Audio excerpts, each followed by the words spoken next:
Buongiorno, ben ritrovati. Manca un minuto alle 12 e siamo nuovamente in diretta, ma quella di oggi sarà una lunga diretta perché dopo questa prima edizione delle 12 con gli aggiornamenti di cronaca e attualità della giornata dalle 14:30 prenderà il via la maratona elettorale con ospiti, aggiornamenti e collegamenti dalle principali piazze dalle 15 a urne chiuse, via i commenti con i protagonisti della campagna elettorale, valutazioni, dibattiti, previsioni e soprattutto i risultati che arriveranno nel corso del pomeriggio e durante la serata. Fino all'appuntamento con Ring a partire dalle 21:15, una non stop sul responso delle urne con ospiti, approfondimenti, collegamenti con gli inviati sul territorio e soprattutto con i risultati finali delle sfide nei comuni.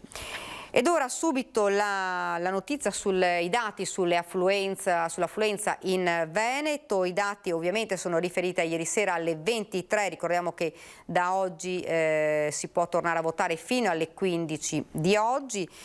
Dunque nella nostra regione l'affluenza è stata del 43,39%, minore rispetto alla tornata elettorale precedente che era del 63,78%, ma si votava in una sola giornata, mentre le urne oggi, come vi ho detto, saranno aperte fino alle 15. Tra le province in cui l'affluenza ha dato un maggior risultato sono quelli di Rovigo e Verona con il 47%, Padova 46,99%, seguita da Vicenza e Venezia il 42,13%, Treviso il 37% e Belluno con il 36%. Dunque questi dati poi, come detto, dalle 14:30 si chiuderà questa prima edizione e inizierà la maratona elettorale. Parliamo però anche di altro, parliamo anche di artigiani, di artigianato, un settore che è in crisi. E lo facciamo con Giorgio Chinellato, segretario della Confartigianato Riviera del Brenta, che lo vedo già sullo schermo. Buongiorno. Buongiorno a tutti. Dunque, parliamo 700 imprese, insomma, artigiane della Riviera del Brenta che sono in crisi. Beh, diciamo che ci piace dire che stiamo superando la crisi, nel senso che ormai diciamo la parte emergenziale l'abbiamo passata, adesso stiamo gestendo quello che è un recupero, un rilancio, un rimbalzo, così come ci viene insegnato dagli economisti, e in questa fase, in questo momento, diciamo che abbiamo qualche difficoltà perché i numeri cominciano a darci ragione, nel senso che stiamo vedendo questi rimbalzi in alcuni settori anche importanti, perché abbiamo fatto un'analisi i primi 6 mesi del 2020 con i primi 6 mesi di quest'anno, abbiamo visto che c'è un incremento importante. Abbiamo dei settori che però, ahimè, sono in crisi perché non riescono a trovare personale. Ecco, quali sono i settori maggiormente in crisi? Allora, se lei per crisi intendiamo crisi di recupero di reperimento di personale, ecco, giusto perché così ci capiamo, perché altrimenti uno dice come crisi. Allora, abbiamo tutto quello che è il comparto casa, che ovviamente sta beneficiando degli effetti del bonus 110%, che poi abbiamo visto adesso è stato prorogato anche il 2023, e quindi tutti i settori legati, abbiamo dall'impiantistica, gli elettricisti, gli idraulici, ma abbiamo anche le aziende della metalmeccanica che sono partite in maniera abbastanza forte. Abbiamo dei segnali incoraggianti anche per quanto riguarda l'export, e quindi anche questi sono dei settori che hanno difficoltà a reperire manodopera. Abbiamo poi settori come i trasporti, non si trovano autisti, non si trovano saldatori. Diciamo che le aziende che sono pronte a ripartire, stanno ripartendo, stanno affrontando queste difficoltà. Mi scusi. Quindi dal 15 ottobre, quando entrerà insomma l'obbligatorietà del Green Pass, questo problema potrebbe acuirsi di più? Assolutamente sì, la sua osservazione è corretta. Tra l'altro già stiamo ricevendo dei segnali in questo senso, le aziende stanno chiamando e ci stanno dicendo che mediamente siamo intorno a un 20%, un 15-20% che hanno il personale che non è intenzionato a presentarsi col Green Pass o avrà delle grosse difficoltà a farlo. Poi il fenomeno lo vedremo in prossimità del 15, perché da qua al 15 la situazione sicuramente cambierà. Chiaro che chi ha il vaccino è a posto, sappiamo che la validità era stata stabilita originariamente in 270 giorni, poi portata a 12 mesi, e chi invece si farà le vaccinazioni, scusatemi, chi farà invece i tamponi avrà necessità, secondo me, ma lo stiamo vedendo, di prenotare questi tamponi. Io non penso che uno al 15 la sera prima vada, aspetta che faccio un tampone e sono a posto.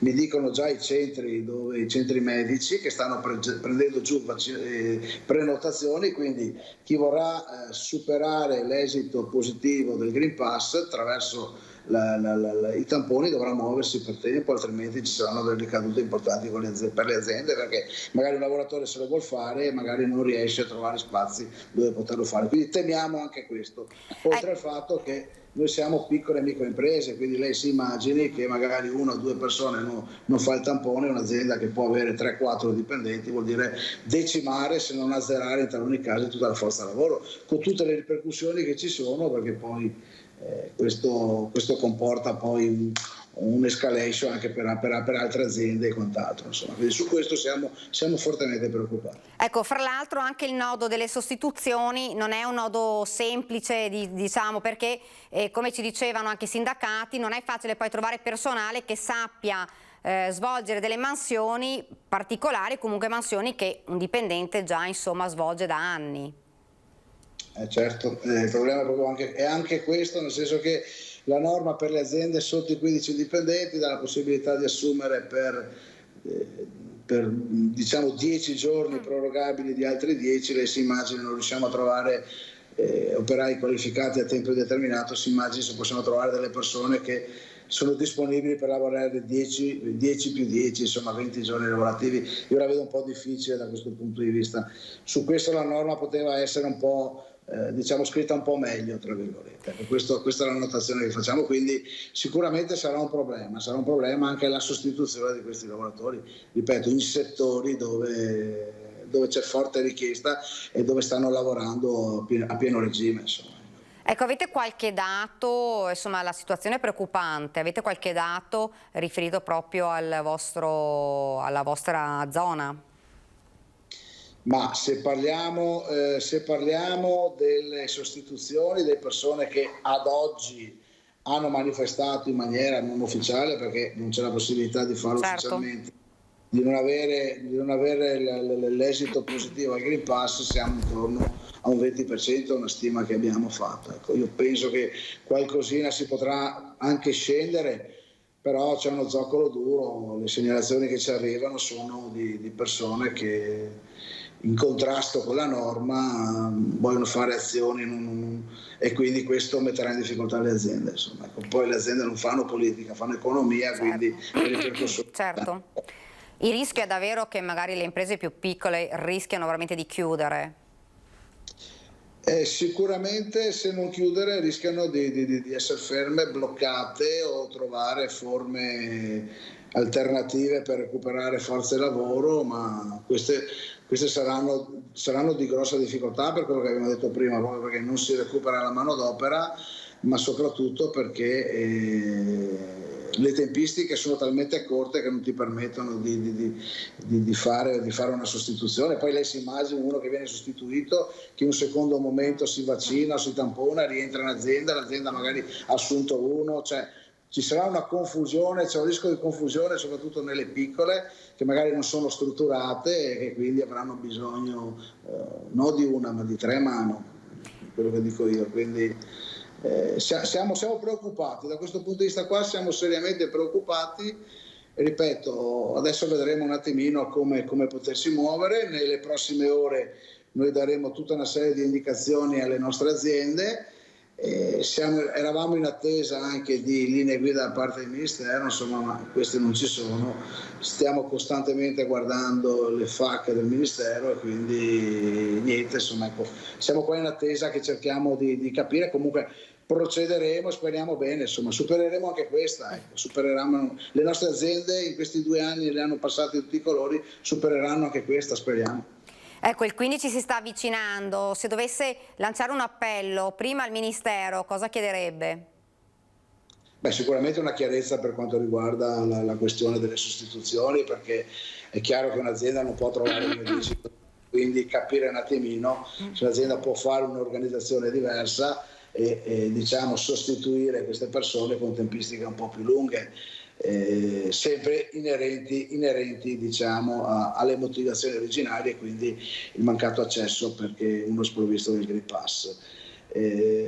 Mancano diverse, non si sa, ad esempio le domande più frequenti ci chiedono: ma se il lavoratore elude, entra in un cantiere, chi fa la segnalazione? La deve fare il datore di lavoro, la deve fare la persona che è preposta alle forze dell'ordine, perché diciamo che ci sono delle sanzioni amministrative che sono anche importanti in termini economici, quindi mancano chiarimenti anche su questo, insomma. Non si sa se le persone che verranno delegate sono obbligate a farlo o meno, meglio si hanno delle interpretazioni, ma manca chiarezza anche su questo. Quindi c'è ancora molta confusione, noi stiamo attendendo, ripeto, anche se io ho ricevuto telefonate anche ieri, che era domenica, da parte di una nostra azienda che chiedeva chiarimenti, però preferiamo attendere qualche ora in più per capire se ci può essere da parte del Ministero qualche chiarimento. Ecco, nel caso non ci fosse questo chiarimento da parte del Ministero, che consiglio potete dare alle aziende o che linee guida darete voi come associazione? Beh, noi metteremo in atto le procedure, quindi nomina, conferimento di incarico e quant'altro. Io ho già detto alle mie aziende che mi dicono: ma questo mi dice che fa parte dell'associazione che in base ai diritti dell'uomo non... Fermi tutti, ho detto, se c'è la V verde sulla app entra, se non c'è la V verde non entra. Se ha certificazioni mediche comprovanti l'esenzione rimarrà a casa, noi non dovremo entrare nel merito ma solamente applicare quella che è la norma. Questo è l'invito che noi facciamo alle aziende. È chiaro che se hanno bisogno, il consiglio che io darò è di sostituire i lavoratori anche per periodi più lunghi di 10 giorni, perché capisco che sennò vuol dire ammazzare le aziende in questo momento, sono in fase di ripartenza, hanno bisogno di essere incentivate, non certo messe in difficoltà. Ecco, poi lei diceva c'è bisogno di personale, manca il personale, quindi anche un appello, insomma, a chi è a casa, a chi ha bisogno di lavoro, di farsi vivo. Assolutamente sì, ecco, questo è un appello che mi sento di fare. Lo sto dicendo a più riprese. Se qualcuno, io ovviamente mi riferisco alla zona della Riviera del Brenta, ma insomma se qualcuno è anche di altre zone me ne farò carico poi eventualmente anche a segnalare ai colleghi di altri territori. Se qualcuno ha bisogno, voglia di lavorare in un'azienda artigiana e ha le professionalità, sappiate che noi le stiamo cercando, quindi muratori, elettricisti, idraulici, carrozzieri, autisti di mezzi.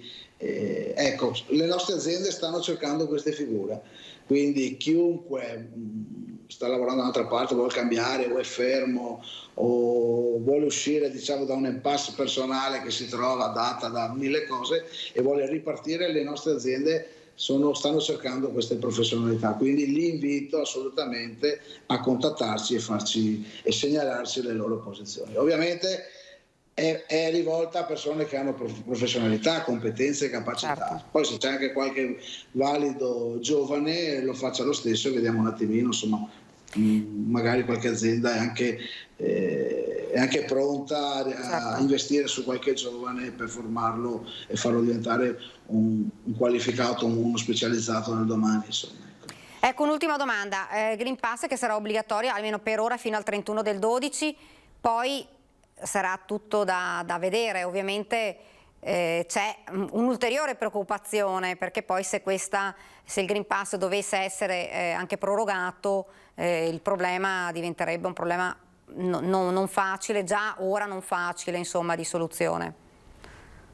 Diciamo di sì, ecco. Allora, quello che ci incoraggia è che i dati sui contagi sono costanti e sono in ribasso, i numeri non sono importanti, però stiamo andando verso il periodo invernale, quindi il periodo dove le influenze e le malattie hanno la maggiore incidenza. È vero che l'anno scorso, vuoi per l'utilizzo della mascherina, vuoi per altre cose, abbiamo avuto pochi casi di malattie o altro al di fuori dei contagi da Covid. Quest'anno non sappiamo come andrà, noi confidiamo che la vaccinazione possa avere gli effetti sperati e che quindi possa, tra virgolette, mantenere bassi i numeri e finire lo stato di emergenza al 31/12. Se poi serve saremo pronti anche a gestire il dopo, insomma, ecco, però speriamo di no, ecco, speriamo assolutamente di no. La ringrazio, grazie davvero, grazie. Grazie a lei. Grazie, buon lavoro. Grazie. E dunque parlavamo anche dei nuovi casi. Allora è arrivato il bollettino regionale, sono 181 i nuovi positivi, ieri erano 264, quindi in diminuzione nel Veneto nelle ultime 24 ore, nessuna vittima segnalata, sono 470.476 casi nella regione dall'inizio della pandemia, 11.778 le vittime. Questo è quello che riferisce il report della regione. Le persone attualmente positive sono 10.391 più 45, i ricoverati nelle aree mediche sono 215 con un -2, ma salgono quelle in terapia intensiva che sono 54 più 2, sempre nel Veneto. Abbiamo parlato nei giorni scorsi anche del focolaio per quanto riguarda i lavoratori stagionali a Valdobbiadene, ne parliamo insieme a Mario Pozzo, lo vedo già, presidente Union Camere Veneto, lo vedo già nello schermo. Buongiorno. Buongiorno a voi. Buongiorno. Grazie. Dunque, situazione sicuramente difficile a Valdobbiadene, dove c'è stato questo focolaio, ne abbiamo parlato anche nel corso dei nostri telegiornali, lavoratori stagionali che venivano dall'estero. Purtroppo una persona è morta, una si trova anche ricoverata in terapia intensiva e altri 3 sono positivi. Questa situazione dei lavoratori stagionali è una situazione che sta davvero preoccupando, Presidente? Beh, sta preoccupando sì, perché vediamo le conseguenze quali sono e perciò bisogna intervenire quanto prima. Innanzitutto io mi auguro che questo, tra virgolette, serva da esempio, che se ci sono lavoratori stagionali che arrivano da paesi dove non c'è molta volontà di vaccinarsi per vari motivi, che ci sia almeno l'imprenditore, l'azienda che faccia dei tamponi per capire insomma se questi sono portatori o no, perché altrimenti così rischiamo di bloccare l'attività nelle aziende, oltre che ovviamente a rischio della vita non solo di questi che non sono vaccinati, ma anche degli altri che gli stanno a fianco. Ecco, fra l'altro Rosita Battain, segretaria della CGIL, FLAI CGIL di Treviso, dice servono più controlli e assolutamente ci vuole anche un tavolo permanente di settore con tutti gli attori del territorio per sostenere l'adesione dei produttori della rete agricola di qualità e per gestire questa situazione che non si può verificare ancora una volta, perché si rischiano poi, lo sappiamo bene, ne siamo abbastanza abituati poi che questi focolai poi possano allargarsi. Più che di tavoli abbiamo bisogno di regole e di provvedimenti. Il tavolo ben venga, per carità, ma però se non ci sono delle regole chiare, degli obblighi chiari, lo abbiamo sentito anche poco fa da chi mi ha preceduto, non c'è niente da fare. Allora qui ci si nasconde dietro la privacy, dietro la libertà delle persone, ma qui c'è un problema di salute pubblica, c'è un'emergenza che dura ormai quasi da 2 anni. Quanti migliaia di morti abbiamo avuto? Punto di domanda. Quanto dovremo andare avanti ancora con questa incertezza? La ripresa economica è in atto, mettiamo a rischio la ripresa economica, cioè non è che qui si possa vivere continuamente nell'incertezza. L'impresa ha bisogno di certezze e lo Stato deve dare queste certezze. Era prevedibile una cosa del genere, secondo lei, per i lavoratori stagionali provenienti dall'estero? Ma è prevedibile perché, non prevedibile, cioè se vengono fatti i tamponi si cerca di limitare, di contenere i danni. Adesso io non so se questa azienda li ha fatti o no i tamponi quando ha assunto questi dipendenti, che non so se gli ha chiesto che se hanno il Green Pass, se non ce l'hanno, eccetera. Quindi qualcosa deve fare l'imprenditore a quel punto lì, prima di portarsi in casa tra virgolette l'untore, chiamiamo così, perché questo si rischia.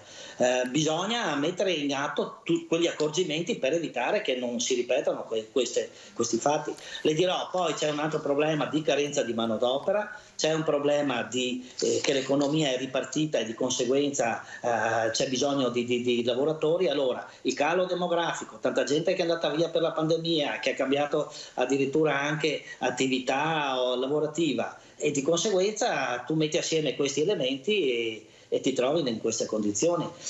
Io conosco diverse aziende che in questi giorni sono stato contattato, insomma il rapporto ce l'ho quotidiano, non gli interessa, vabbè, non faccio il Green Pass perché non voglio vaccinarmi, tanto trovo lavoro da un'altra parte lo stesso. È questo, quindi se c'è qualche controllo in più ben venga, ma non per essere con un fucile fuori dalla porta di ogni azienda, perché è impossibile, però certamente ci sono delle maglie un po' da chiudere.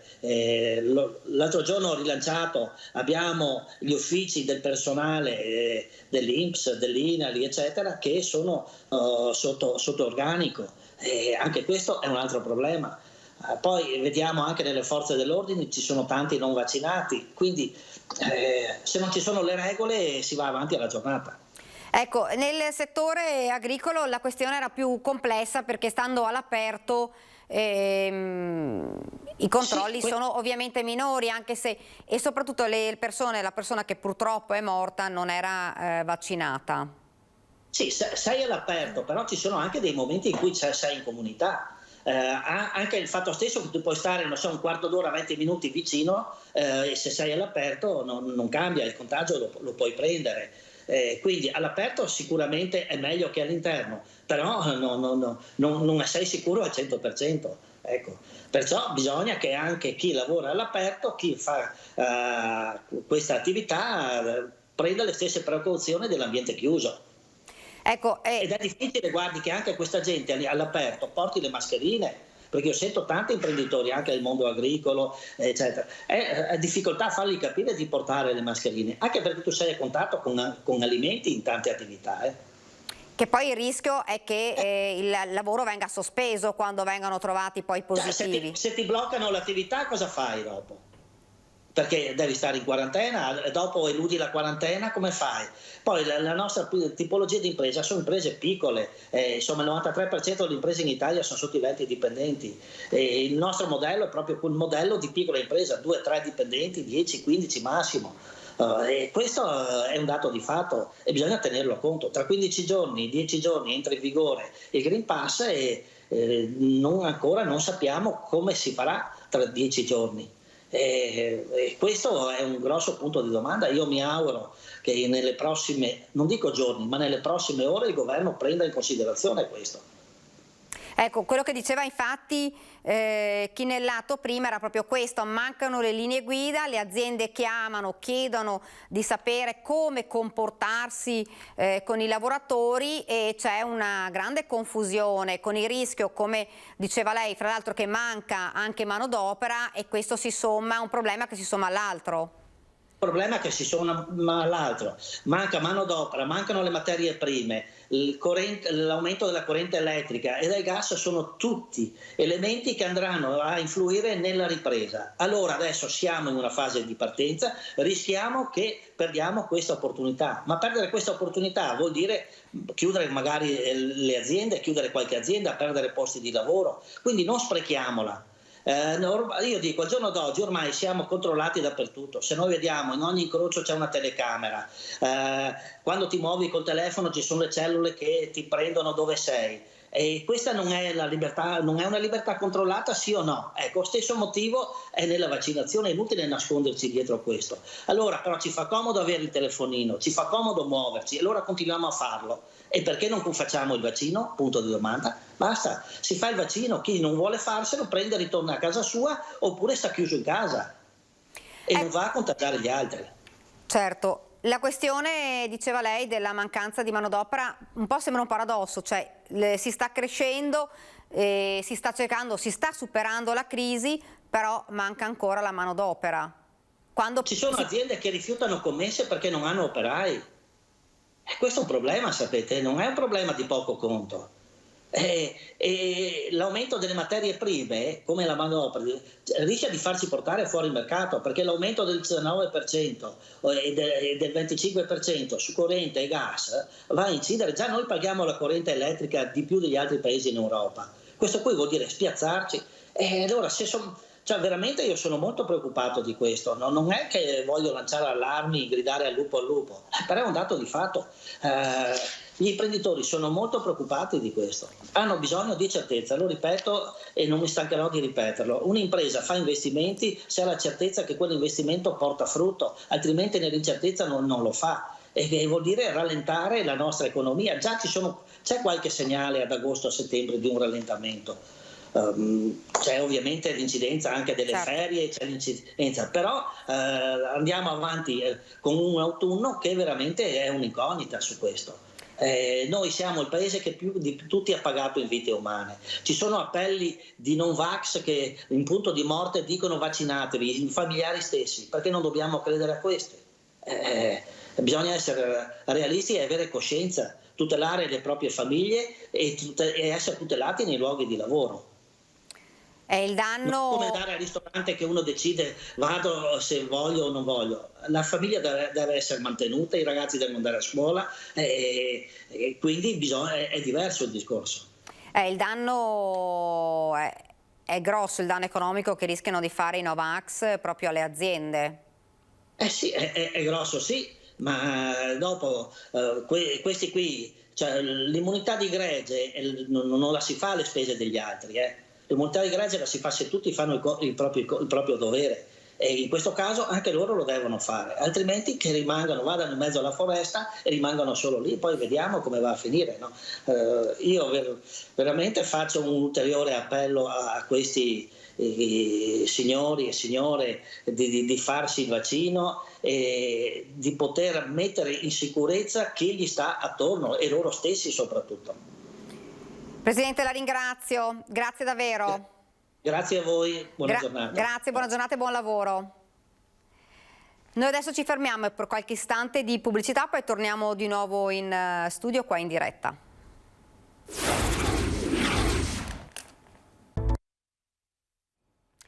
Siamo tornati nuovamente in studio, sempre in diretta, lo vedo già sullo schermo, Fausto Biloslavo. Reporter di guerra, non avrebbe bisogno di nessuna presentazione. Buongiorno Fausto. Eccoci, salve a tutti. Dunque noi parliamo con te di un paese che comunque ti è caro, tu lo hai vissuto per tanti anni e fra l'altro sei tornato da poco dall'Afghanistan. La situazione ormai la conosciamo, però si è aggravata perché sta arrivando l'inverno, una situazione difficile e la popolazione ora è anche alla fame. Sì, è alla fame perché le riserve valutarie dell'Afghanistan sono state congelate negli Stati Uniti, le banche non hanno soldi e la gente fa la fila chilometrica ogni mattina per ritirare i propri fondi dai propri conti, ma può ritirare solo una parte, una minima parte per settimana, per tutta la famiglia, circa un massimo di $200 che comunque non bastano, soprattutto nelle grandi città come Kabul, e soprattutto il problema più grosso è che è stato chiuso il rubinetto degli aiuti internazionali, anche a ragione, perché prima l'Afghanistan si sosteneva sui nostri aiuti, pagavamo gli stipendi delle forze di sicurezza, dei soldati, dei poliziotti che si sono sciolti come il neve al sole, ma anche gli stipendi dei ministeri. Adesso i talebani non hanno soldi per pagare gli stipendi dei dipendenti pubblici che non vanno a lavorare, quindi i ministeri non funzionano solo in parte e ovviamente non vanno a lavorare sia perché non ricevono i soldi, sia perché hanno timore di rappresaglie, soprattutto nei ministeri più delicati come difesa e interno, e il problema è che il paese rischia il collasso. Dunque è una situazione che ormai è drammatica, questo si sa. Tu fra l'altro, come dicevo, sei tornato da pochi giorni e hai fatto proprio, possiamo chiamarlo un viaggio con i talebani. Che cosa hai visto?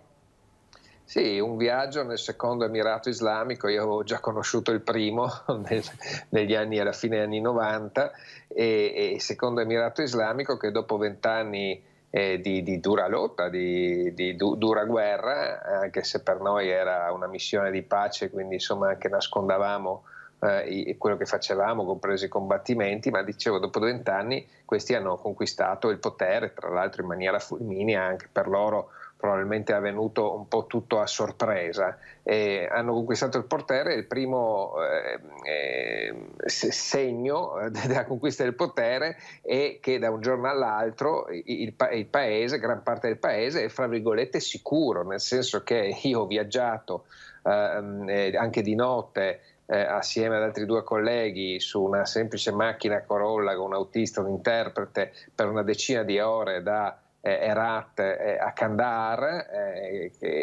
un lungo tragitto che era impossibile fare prima, anche se super scortato dalle colonne della NATO, cioè da un giorno all'altro quelli che creavano insicurezza non la creano più e quindi il paese è relativamente sicuro. Poi ci sono altri problemi perché ci sono cellule dello Stato islamico che ieri hanno colpito una moschea, colpiscono anche i talebani ne hanno reagito, hanno trovato una cellula a Kabul, ma diciamo che nel complesso questo è il primo segnale e la gente del bazar di questo se ne rende conto e ne prende atto positivamente. E chiaramente l'altro problema è che non basta la sicurezza, bisogna anche riempire le pance, e per riempire le pance, come dicevamo prima, ci vuole un'economia degna di questo nome, ci vogliono soldi per pagare gli stipendi e ci vuole che le banche non blocchino i conti della gente, insomma, perché altrimenti, soprattutto con l'arrivo dell'inverno, la situazione imploderà.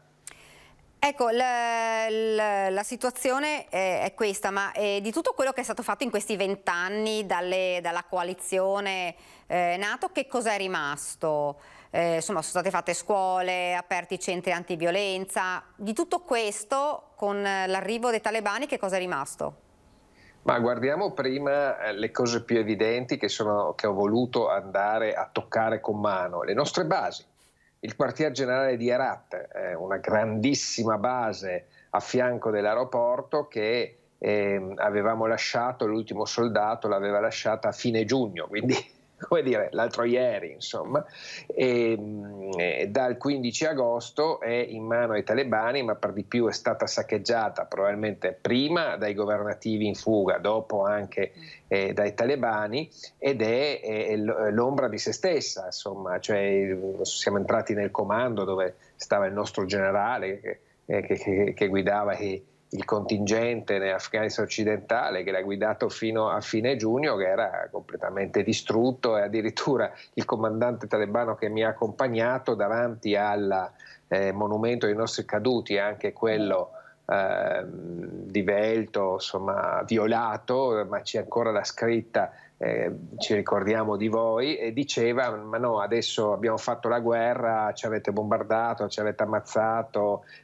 noi abbiamo combattuto, ma adesso insomma scordiamoci il passato e tornate in Afghanistan a darci una mano a ricostruire il paese. Insomma, un po' facile come discorso, forse non sapeva neanche che parlava davanti a quello che resta del monumento ai nostri caduti. E idem le altre basi lungo la strada appunto verso sud, verso Farah, le basi dove sono morti i nostri carabinieri, insomma le basi dove abbiamo addestrato le truppe afghane, le basi come Shindad, una base aerea dove avevamo i nostri elicotteri, sono state tutte conquistate e messe a ferro a fuoco, saccheggiate e abbandonate, insomma adesso conquistate dai talebani. Al di là di questo c'è poi tutti i fiori all'occhiello di cui ci eravamo vantati, la democrazia, il Parlamento, il Ministero per le donne, il lavoro per le donne, eccetera, che tutto si sta vaporizzando. Insomma, il Parlamento è sciolto, c'è ancora una coraggiosissima giovanissima parlamentare afghana, Bibi Gulalai Mohammadi, che coraggiosamente resiste, l'abbiamo intervistata, l'abbiamo incontrata, gli hanno già ammazzato in gennaio il fratello proprio a Kandahar per dare un segnale, ecco, è questa che vedete nella foto, che ci ha fermato proprio nel cimitero di Kandahar, era con il burqa e ci ha detto: siete giornalisti occidentali, sono qua a piangere sulla tomba di mio fratello ucciso dai talebani per causa mia, non posso parlare adesso, datemi il numero di telefono, ci vediamo il giorno dopo, e coraggiosamente il giorno dopo è venuta e ha raccontato tutto, insomma, ha raccontato come non lascerà il paese, come combatterà per i diritti delle donne, che fondamentalmente chiedono due cose, cioè lavorare come prima e andare a scuola o all'università come prima, e già non è così, perché anche gli studenti universitari sono segregati, divisi da una tenda fra uomini e donne, e il Ministero per l'emancipazione femminile per le donne è stato trasformato in Ministero per la prevenzione del vizio e le virtù, che è il Ministero della Polizia Religiosa. Quindi insomma non c'è nulla che lascia ben sperare per la condizione femminile in Afghanistan, che era uno dei nostri fiori all'occhiello, per non parlare appunto della anche follia dell'esportazione della democrazia. Per 20 anni abbiamo pensato di esportare la democrazia e di costruire una nazione, e il risultato è stato che questa democrazia, questa nazione è crollata come un castello di carte in poche settimane. Ecco, noi prima abbiamo visto una foto che ha fatto il giro davvero del mondo, una foto che hai fatto tu, e riguarda una bambina con il vestito rosso. Ecco, la stiamo vedendo ora, una foto che veramente stringe il cuore. Sì, potete immaginare cosa ho provato quando l'ho scattata, quando i Marines mi hanno fatto passare per scattare questa foto, perché presidiavano, questo è uno degli ingressi, dei cancelli dell'aeroporto di Kabul, quando c'era l'evacuazione caotica, disperata, d'emergenza dei collaboratori occidentali, dei collaboratori afghani dell'Occidente e le loro famiglie. E questa bambina, quando si è resa conto che ero là, che ero un giornalista, aveva scavato nella rete con la manina, insomma, un varco, e ha infilato il braccio nella rete, no? per chiedermi aiuto. Più in là a destra c'è un neonato ormai boccheggiante, perché c'era una massa umana dietro a questi primi ragazzini, c'è una massa umana di migliaia di persone che premevano per poter scappare dal regime talebano, e che in tanti non ce l'hanno fatta, probabilmente anche compresa questa bambina. Io non potevo fare nulla, ma gli stessi Marines che presidiavano questo cancello appunto mi hanno fatto passare, perché anche loro si rendevano conto, insomma, di cosa avevano di fronte, ecco, c'erano genitori che lanciavano i figli ai soldati affinché li portassero in salvo, li portassero via. Ecco, situazione drammatica, devo dire, ma moltissime associazioni adesso dicono: ci battiamo per le donne e per i bambini in Afghanistan. Da tutto il mondo si potrà realmente fare qualcosa dall'esterno? No. Allora, prima di tutto, se vogliamo aiutare l'Afghanistan dobbiamo aiutarlo. Dobbiamo però, come dire, avere patti chiari con i talebani, che appunto qualsiasi aiuto deve essere condizionato a un minimo di risultato. Cioè, non è che dobbiamo aiutare l'Afghanistan per poi aiutare il regime islamico a stare in piedi, insomma. Abbiamo già tradito la resistenza del Panjshir, fregandocene totalmente, abbandonandola al suo destino, e quindi siamo già colpevoli, secondo me, proprio come mondo libero, e quindi stiamo molto attenti sul fatto di aiutare, come aiutare e così via. Per di più devo dire che la questione dell'evacuazione dei nostri collaboratori non è conclusa, ed è ancora un buco nero, perché molti non sono stati evacuati perché non si è fatti in tempo, perché la situazione all'aeroporto di Kabul era quello che avete visto nella foto della bambina col vestitino rosso, e quindi molti sono rimasti indietro, e quelli che sono rimasti indietro adesso cercano di scappare via Pakistan, via Iran, e poi dopo le nostre ambasciate, teoricamente, se sono appunto collaboratori che hanno lavorato con noi o attivisti di diritti umani, dovrebbero dare un visto, però danno il visto se poi c'è qualcuno qua che li accoglie, e il governo, il Ministero degli Esteri sta ancora meditando su questi corridoi umanitari, come farli, come non farli, così via. Cioè si torna a ripetere gli errori che abbiamo fatto all'inizio, quando nessuno immaginava che i talebani potessero arrivare a Kabul in poche settimane, e quindi andava tutto molto a rilento, tutto molto farraginoso, tutto molto burocratico, e questo ha provocato quel disastro di una seconda Saigon, un secondo Vietnam che abbiamo visto all'aeroporto di Kabul. Adesso ripetiamo lo stesso errore con quelli che sono rimasti indietro. Ecco, questo è indecente, questo è assolutamente indecente. Per fortuna ci sono associazioni, ONG, insomma, in tanti che si danno da fare e che anche stanno raccogliendo fondi, e io dico raccogliamo i fondi appunto per ospitare queste famiglie di afghani che sono rimasti indietro, che sono stati i nostri collaboratori, oppure che hanno sposato, diciamo, i valori dell'Occidente che i talebani aborriscono, e cerchiamo di aiutarli e cerchiamo di ospitarli nella maniera migliore possibile, soprattutto di fronte a questa lentezza e latitanza dello Stato e del governo. Il lavoro anche di voi giornalisti, reporter di guerra, è un lavoro difficilissimo in quelle zone. Tu stesso ci hai raccontato di essere stato arrestato pochi giorni fa. Ci sono ancora giornalisti che sono lì. La difficoltà di lavorare in quelle zone con i talebani? Sì, è difficile soprattutto quando ti trovi in mezzo a quelle rare ma coraggiose manifestazioni di protesta, come mi sono trovato io a Kabul, soprattutto guidate da donne, ma non solo, ma soprattutto donne che scendevano in piazza chiedendo democrazia.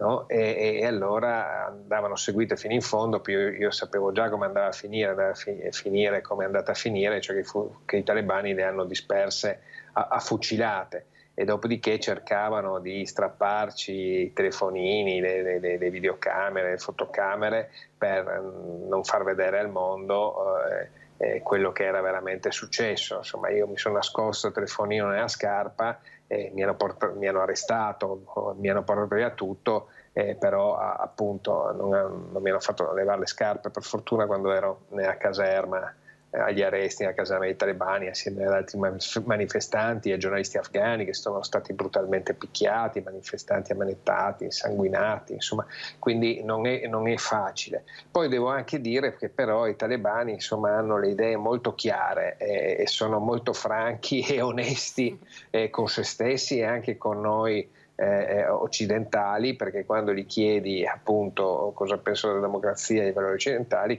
dicono chiaramente non ce ne può fregare di meno, cioè nel senso, nel nostro mondo abbiamo combattuto per 20 anni contro la democrazia, contro i valori occidentali, quindi dobbiamo aver ben chiaro chi abbiamo di fronte e muoverci di conseguenza.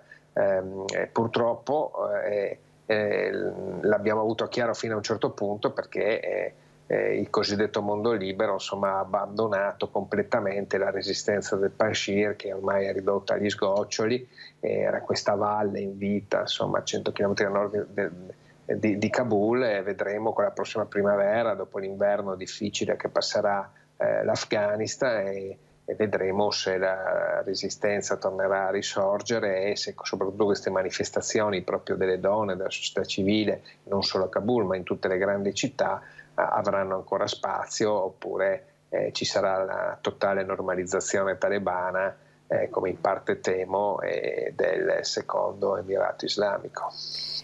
Quando in una scorsa edizione ci avevi raccontato anche la storia di una dodicenne che aveva deciso di rientrare, che era riuscita a entrare nella zona di sicurezza, poi invece è uscita per rimanere con la sorella e il marito, perché loro non erano riusciti ad entrare e che si erano nascosti nelle montagne. Molta popolazione e molte persone sono nascoste, però c'è anche l'arrivo, l'inverno, e questo sarà una... C'è un dramma di quelli che, come questo caso, era riuscita a entrare la sorella più piccola ma non il resto della famiglia, quindi entrare all'aeroporto per l'evacuazione, quindi è riuscita, e poi sono andati in Panjshir, si sono nascosti, ma poi io sono stato nel Panjshir e ho incrociato una fiumana di profughi che se ne andava dalla valle, che ormai è stata quasi completamente conquistata dai talebani, e i civili sono in fuga. quindi non è l'unico caso, ce ne sono anche altri che conosco bene perché ho cercato insomma di aiutarli, di dare una mano, di medici, di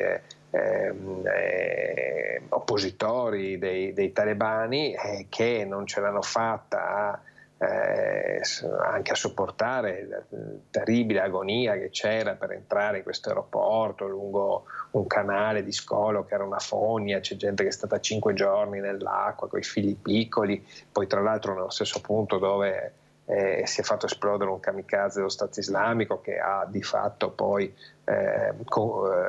concluso il piano di evacuazione, uccidendo anche diversi Marines, e quindi ci sono molte situazioni di questo genere di gente che si nasconde e che cerca disperatamente di lasciare il paese. Fausto, tornerai in Afghanistan?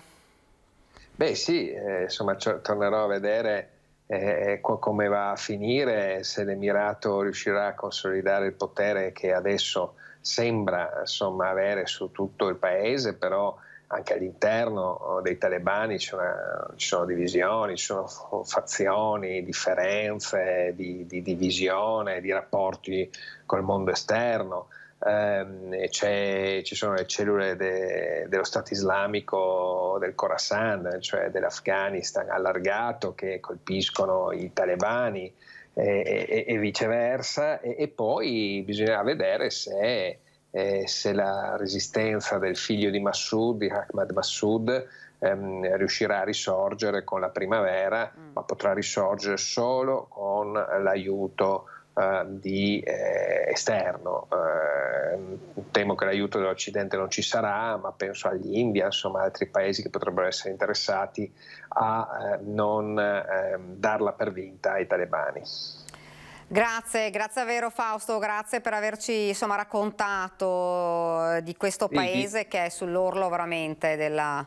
Vi ringrazio, e tra l'altro, dato che ci siamo, volevo anche dirvi che il 6 ottobre alle 20:45 sarò a Verona al Circolo Ufficiali assieme al collega Francesco Semprini a presentare il suo libro che riguarda direttamente anche l'Afghanistan, il titolo della conferenza Afghanistan 20 anni dopo. Eravamo assieme in questo reportage aperto al pubblico, ovviamente insomma chi vuole può venire, distanziamento, norme Covid permettendo chiaramente, però insomma saremo dalle vostre parti, saremo al Triveneto, saremo a Verona, e mi fa molto piacere insomma poter anche mostrare i reportage, i video che ho realizzato in Afghanistan. Grazie davvero, grazie Fausto, grazie e buon lavoro. Dunque avete sentito le parole di Fausto Biloslavo, reporter di guerra che tornerà in quel paese per raccontare ancora quello che sta accadendo lì con i talebani che ormai hanno conquistato il paese. Io la vedo già sullo schermo perché questa diretta parla anche di cronaca, come abbiamo detto, e lo facciamo con la nostra Chiara Gaiani, che la vedo sullo schermo da Padova. Buongiorno Chiara. Buongiorno Daniela, buongiorno a tutti i telespettatori. Buongiorno. Chiara, dunque l'ennesimo incidente mortale nel Padovano. Sì, è accaduto questa mattina intorno alle 7:30 in una delle arterie purtroppo più pericolose, la statale 16 Adriatica, la strada che da Padova porta a Rovigo, nel territorio di Monselice. 4 i mezzi coinvolti, tra cui anche un'autocisterna di quelle dello Spurgo, purtroppo una giovane vittima, un ragazzo di 28 anni di Cadoneghe, che nonostante la rianimazione fatta sul posto a lungo dai sanitari dopo che era stato estratto dal suo veicolo una Panda sul posto, non ce l'ha fatta. Tra l'altro c'è da registrare anche che quella è un'arteria davvero molto trafficata, ovviamente è stata paralizzata per buona parte della mattinata. Ti aggiungerei anche uno sviluppo su una vicenda di cronaca di cui ci eravamo occupati, di cui avevamo dato notizia qualche giorno fa, un tunisino di circa 30 anni che era stato soccorso dai carabinieri in un casolare abbandonato nei pressi del castello del Cataio. Siamo nel comune di Montegrotto Terme e quest'uomo era stato ferito, legato mani e piedi, aveva uno pneumatico sopra il corpo per tenerlo fermo, aveva lanciato per lungo tempo delle urla lancinanti che sono state sentite. I carabinieri lo hanno individuato e lo hanno liberato e soccorso. Ai militari aveva fornito le indicazioni di uno dei due aggressori, si trattava di un connazionale, il connazionale è stato sottoposto a fermo per il fatto. Si cerca invece il secondo protagonista di questa vicenda, che ricorda proprio una punizione in stile mafioso, possiamo dirlo. All'origine del gesto pare il fatto che questo tunisino si sia rifiutato di fornire le generalità a questi due tunisini, che poi lo hanno ridotto in queste condizioni, di un terzo connazionale da cui avrebbero avanzato del denaro. Ecco, quindi diciamo c'è una persona in carcere per questo fatto così grave e una persona è attualmente ricercata. Chiara, grazie davvero, grazie e buon lavoro. Grazie a voi. Dunque, prima di andare avanti vi ricordo che questa sarà una lunga diretta, perché dopo la nostra prima edizione, dalle 14:30, quindi quando terminiamo noi, prenderà il via la maratona elettorale con gli ospiti, aggiornamenti e collegamenti dalle principali piazze. Dalle 15 a urne chiuse, via i commenti con i protagonisti della campagna elettorale, valutazioni e dibattiti. Poi questa sera al Ring, non perdetevi dalle 21:15, una non stop sul responso delle urne, con ospiti, approfondimenti, collegamenti con gli inviati sul territorio e soprattutto con i risultati finali delle sfide nei comuni. Questo di ottobre però è un mese particolare, poi ci collegheremo anche poi con, perché la vedo già e la saluto, Luisa Ferramosca del SUEM 118, buongiorno intanto.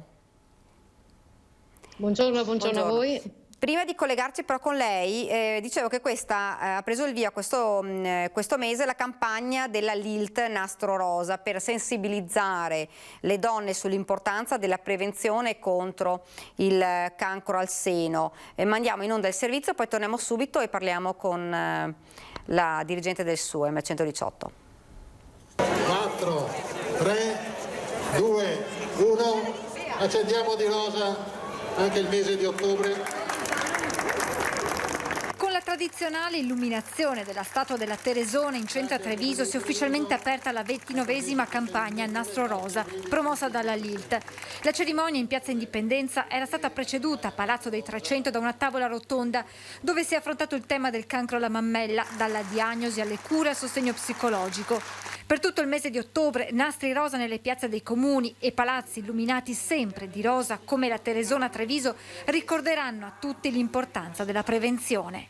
Di modo che tutti i trevigiani che passano ogni sera attraverso il centro possono vedere e ricordare questo riflettore che viene illuminato sul problema del tumore al seno, che è il tumore più frequente nel sesso femminile. Un terzo dei tumori della donna sono tumori della mammella.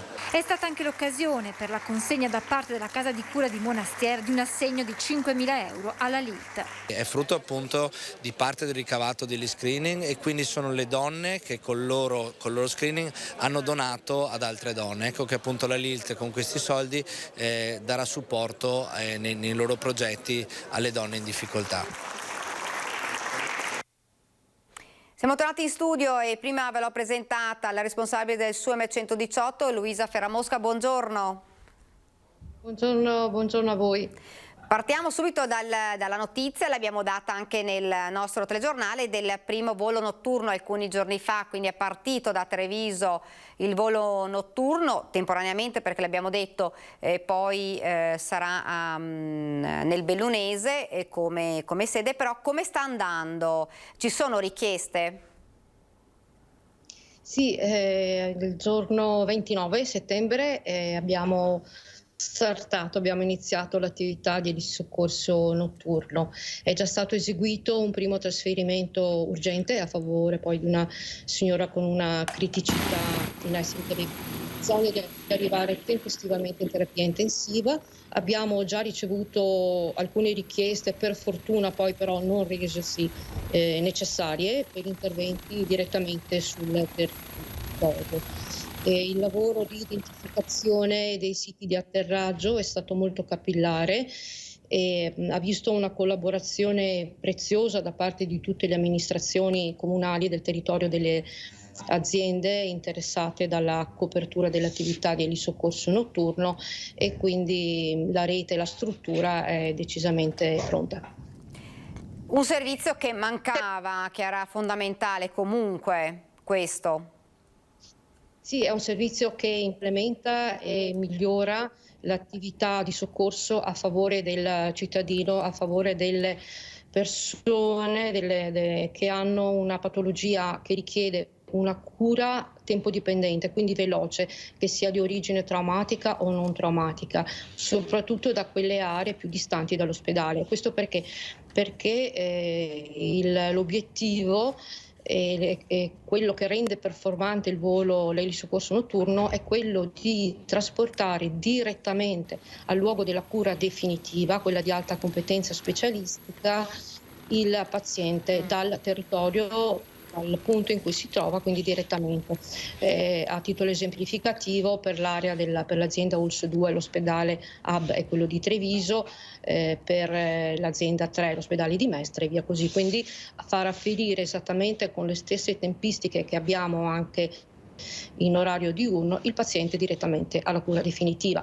Altra attività che verrà sicuramente, che beneficerà in termini di miglioramento dei tempi e speditività di organizzazione, è quella del trasporto urgente del paziente da ospedale a ospedale, quindi laddove un paziente è ricoverato e necessita di una cura di più alta specializzazione che deve essere trasferito rapidamente, l'elisoccorso notturno sicuramente ci aiuterà ad abbattere ulteriormente i tempi e a rendere più speditiva anche questa tipologia di missione a favore della popolazione. Dottoressa, questi sono stati 2 anni difficili, soprattutto per voi, perché avete avuto un incremento imponente di chiamate per malati Covid, per persone che erano allarmate perché avevano i sintomi, quindi preoccupate. Rispetto a questi 2 anni la situazione è cambiata? Cioè come sta andando? Qual è il bilancio del SUEM in questi mesi? Diciamo, non è terminato l'emergenza Covid, però insomma la situazione è migliorata, ecco. Sì, come giustamente ha detto, sono stati momenti difficili, sicuramente per il SUEM, ma per tutta la struttura sanitaria, nel quale l'impatto ovviamente è stato impegnativo e importante per la società intera. Con riferimento nello specifico all'attività di centrale operativa, la situazione è sicuramente cambiata. È cambiata con riferimento agli interventi per patologia traumatica e non traumatica, che sono attualmente con la numerosità che avevano nel periodo precedente alla pandemia. La differenza qual è?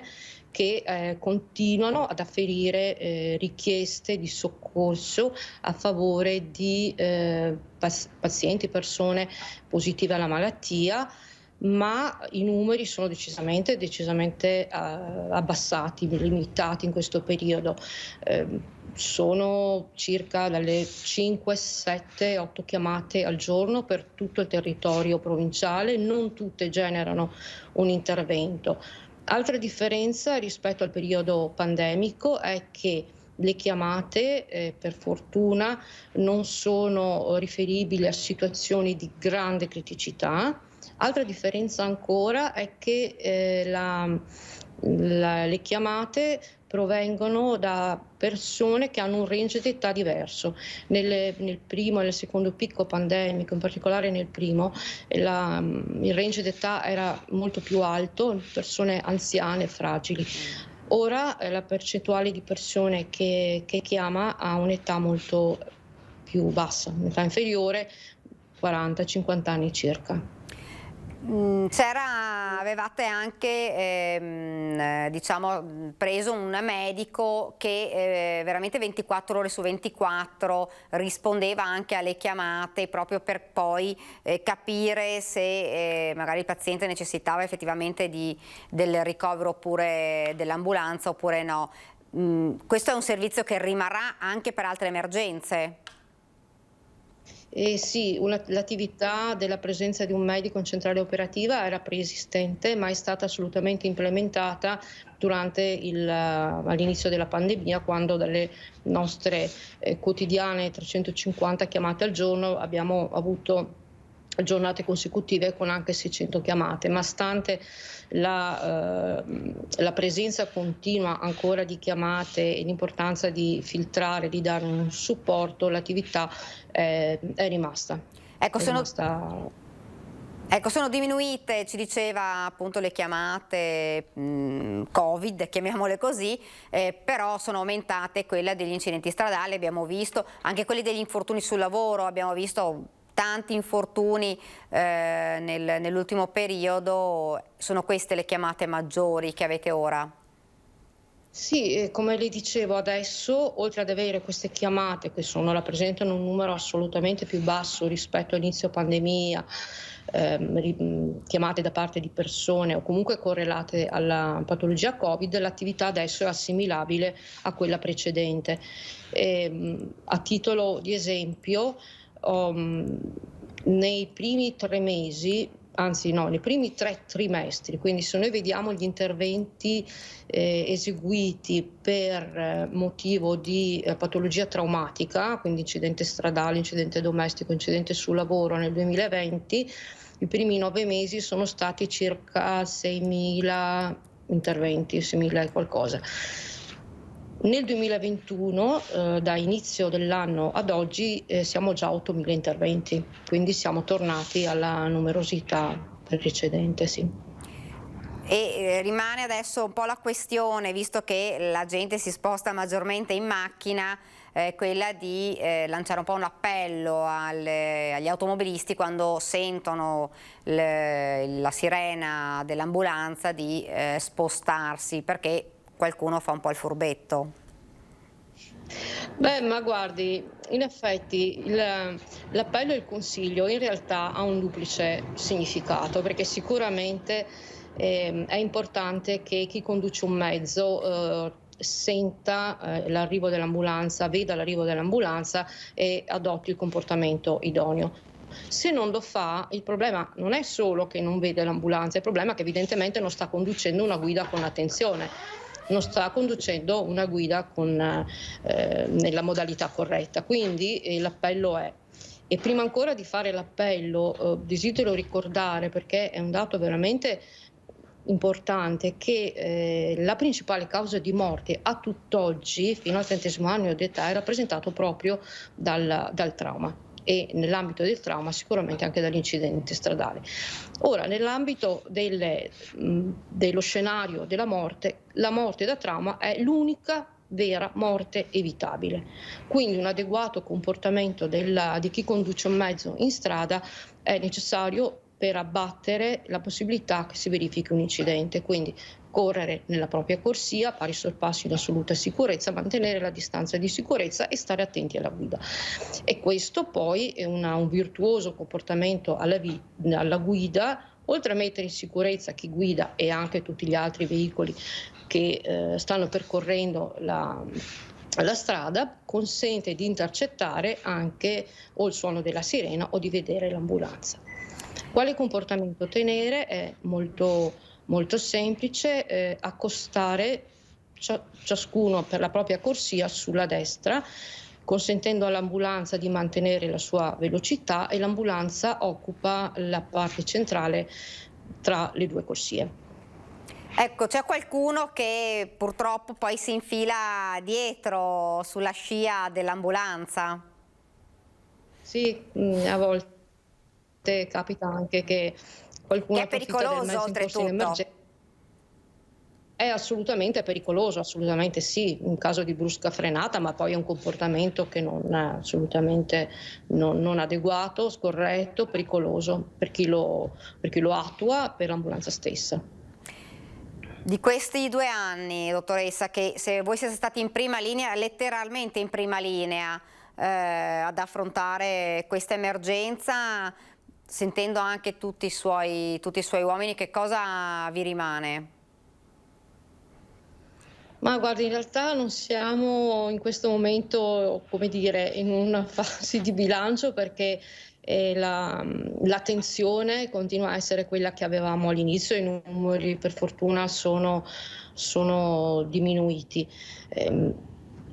Rimane una emozione molto forte, provata soprattutto all'inizio, un impatto che è stato imprevisto, veloce, che ha visto lo svilupparsi della diffusione della contagiosità del virus, ha visto una corsa anche da parte di tutta l'azienda, ovviamente anche del 118, per essere costantemente nella situazione adeguata per affrontare, per garantire gli adeguati percorsi, quindi è rimasto il lavoro di squadra, che però c'era assolutamente anche prima, ma è ancora un po' presto per fare i bilanci. Ecco, le faccio un'ultima domanda.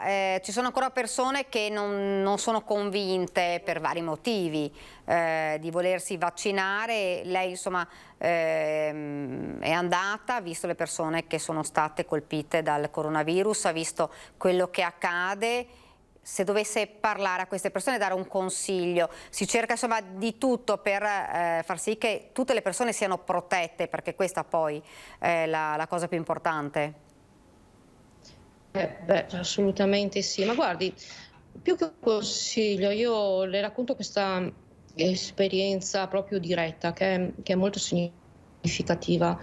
Ne facevo cenno anche prima. Durante il primo picco pandemico e in parte anche durante il secondo, ricevevamo molte chiamate di soccorso, 60-70 al giorno. Ora, la maggior parte di chiamate di soccorso, una buona percentuale, erano per persone anziane, fragili, molti dei quali ricoverati nelle case di riposo. Ora, quando è stato finalmente disponibile il vaccino, sono state messe in sicurezza, oltre ai sanitari ovviamente, proprio le prime somministrazioni sono state fatte proprio nelle case di riposo, nel personale delle case di riposo e negli utenti delle case di riposo. Dopo alcuni mesi e a tutt'oggi, come le facevo cenno prima, noi chiamate dalle case di riposo o chiamate da parte di pazienti anziani con patologia Covid non ne riceviamo più. E credo che questo esempio sia chiaro, che c'è. La cui interpretazione è immediata e che dovrebbe far, penso, riflettere chi ancora non ha avuto il coraggio, chi ancora non si è vaccinato. Dottoressa, la ringrazio. Grazie davvero. Grazie a voi. Grazie e buon lavoro soprattutto. Grazie anche a voi. Dunque, con la dottoressa abbiamo parlato di incidenti stradali, ma abbiamo parlato anche di infortuni sul lavoro. L'emergenza morti sul lavoro è un'emergenza continua. L'ultimo decesso, lo ricordiamo, era quello di Valeriano Botero, 52 anni, a Castelfranco. La CGIL incalzato sui controlli nelle aziende e sui dati dello Spisa. L'ha parlato anche il direttore generale dell'ULSS 2 Benazzi. Sentiamo che cosa ha detto. Valeriano Bottero, l'imbianchino di 52 anni residente a Castelfranco Veneto, tragicamente caduto da un'impalcatura e morto sul colpo, è solo l'ultimo di una serie di episodi tragici che hanno strappato la vita a uomini e donne mentre stavano lavorando. La CGIL di Treviso per la prima volta parla di possibile mobilitazione degli ispettori del lavoro, cronicamente sotto organico, ma anche spesso destinati ad incarichi incompatibili con le loro competenze. Molto probabilmente si arriverà anche a una mobilitazione dei lavoratori dello Spisa, perché anche qua i lavoratori dello Spisa vengono utilizzati a rotazione senza dare una come dire, una formazione specifica a questi lavoratori. Ci si è trovati in alcuni casi con i veterinari che vanno dentro i cantieri dell'edilizia o dentro alle fonderie. Secondo Visentini i numeri sono mortificanti. Ogni azienda riceve una visita di controllo Spisal una volta ogni 10 anni. Il che vuol dire che anche se io mi prendo una multa ogni 10 anni, per il resto, come dire, se non mi succede nulla di grave, l'ho sempre scappolata e ho risparmiato molto. La sicurezza, che è un costo per l'azienda, viene così di frequente bypassata. Alle dichiarazioni del segretario generale della CGIL di Treviso risponde il direttore generale dell'ULSS 2, Francesco Benazzi. Noi siamo passati all'inizio del 2021 da 18 tecnici della prevenzione a 32 tecnici dello Spisal. E noi avevamo un obiettivo di cantieri edili di 463 visite fatte, quindi controlli, verifiche, accompagnamento. Siamo già arrivati ad oggi, che non siamo ancora ad ottobre, a 639. Quindi abbiamo aumentato rispetto all'obiettivo che ci era stato dato.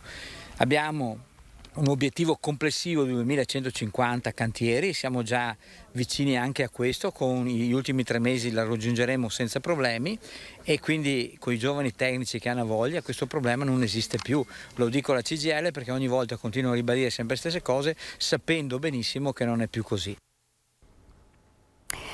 Ed andiamo avanti con questa diretta perché c'è una notizia che arriva anche da Vicenza. La provincia di Vicenza ha depositato in procura un esposto contro la Mitsubishi Corporation. In una nota diffusa in mattinata si spiega che la multinazionale giapponese non ha mai risposto né alla diffida né alla richiesta di individuare un domicilio legale in Italia in merito alle richieste di messa in sicurezza operativa del sito della Miteni SPA di Trissino, al centro dell'inquinamento da FAS e di cui Mitsubishi è stato un tempo una delle proprietà. Dal 2019 la provincia ha individuato un colosso con sede a Tokyo tra i responsabili della potenziale contaminazione del sito unitamente ad altri soggetti. Quest'ultimi, a seguito delle richieste, hanno invece provveduto gli ultimi soggetti alle attività di messa in sicurezza di emergenza. Dunque non ha risposto la Mitsubishi e la provincia di Vicenza ha depositato proprio questa mattina un esposto. Questa dunque una notizia di cronaca. Abbiamo parlato anche nei giorni scorsi di mese di scuola, torniamo a parlare di scuole, lo facciamo, lo vedo già sullo schermo, Marco Moretti, segretario della CGIL Scuola di Treviso. Buongiorno. Buongiorno a voi, grazie dell'invito. Buongiorno, dunque facciamo un bilancino insomma di questi primi giorni, settimane di scuola, dopo parleremo anche insomma di eventuale sostituzione, ne avevamo parlato anche nelle scorse edizioni, che è una delle problematiche più importanti, anche perché non si trovano insegnanti. Certo, diciamo che rispetto al caos che ha prodotto ovviamente la normativa a livello diciamo scolastico, ma non solo, delle disposizioni dell'agosto, l'avvio è stato per certi versi molto più tranquillo di quanto ci si potesse aspettare. Intanto perché se ragioniamo sui numeri dell'avvio dell'anno, dal 1° di settembre e dall'inizio delle elezioni, effettivamente il numero di vaccinati o comunque chiamiamoli tamponati era esattamente una percentuale molto elevata nell'ambito scolastico. Da quello che sono i dati che ho letto pubblicati dalla Regione relativi alla situazione paragonata all'anno scorso, è vero che il numero di contagi quest'anno era stato molto più alto prima dell'avvio, quindi le settimane che precedevano l'inizio delle lezioni e dell'anno scolastico. È anche vero che la curva dei contagi sta proprio con l'avvio dell'anno scolastico diminuendo. C'è stato il picco più alto nella prima settimana, dal 13 al 19 di settembre, e anche qui la riduzione si è vista nelle settimane seguenti. L'elemento, diciamo, il numero di contagi da quello che è l'attuale statistica risulta più, ma d'altronde era normale che fosse così, nella scuola primaria, perché sappiamo bene che dal 6-12 anni il limite della vaccinazione c'è e di conseguenza il dato è più elevato. Diciamo che secondo me attualmente l'iter ha preso piede, non c'è dubbio che la vaccinazione, il Green Pass come mezzo surrettizio ha fatto la sua parte. Da quello che vedo i numeri, ripeto, i numeri anche proprio di generali di quarantene possono essere in teoria rilevanti, perché se il dato ci dice di 13.000 studenti a fronte però di 575.000 complessivi del Veneto, la percentuale è effettivamente bassa. Se poi andiamo a vedere i casi veramente di positività, si parla di casi esigui, perché abbiamo 59 nel Veneto tra personale docente e comunque personale della scuola e 850 nell'ambito degli alunni. E allora, alla luce di questo, del protocollo che esiste di sicurezza Covid per l'invio dell'anno scolastico, sarà da prendere in considerazione, come suggeriva anche il Presidente della Regione, quello di valutare: è possibile fare in modo di identificare l'alunno positivo o il soggetto positivo, tenendo conto anche che la quarantena può essere effettuata solamente da chi effettivamente manteneva una certa distanza, e quindi ridurre anche il numero degli alunni e della classe che ovviamente ne fa parte. Questo ovviamente sicuramente consentirebbe, e vedremo esattamente come andrà avanti in questo mese il contagio, per evidentemente ridurre ulteriormente i numeri di coloro che sono in quarantena. Questo per quanto riguarda l'attuale situazione. Ecco, per quanto riguarda invece la sostituzione del personale, ne avevamo parlato anche durante i telegiornali, è un problema non indifferente, visto che c'è mancanza di personale generico, ma anche e soprattutto di insegnanti e di personale scolastico. Assolutamente. Ne accennavamo qualche giorno fa. La situazione per certi versi è migliorata. Perché? Perché ovviamente l'ufficio scolastico ha continuato a scorrere le graduatorie e a dare le supplenze annuali al 31 agosto, 30 giugno.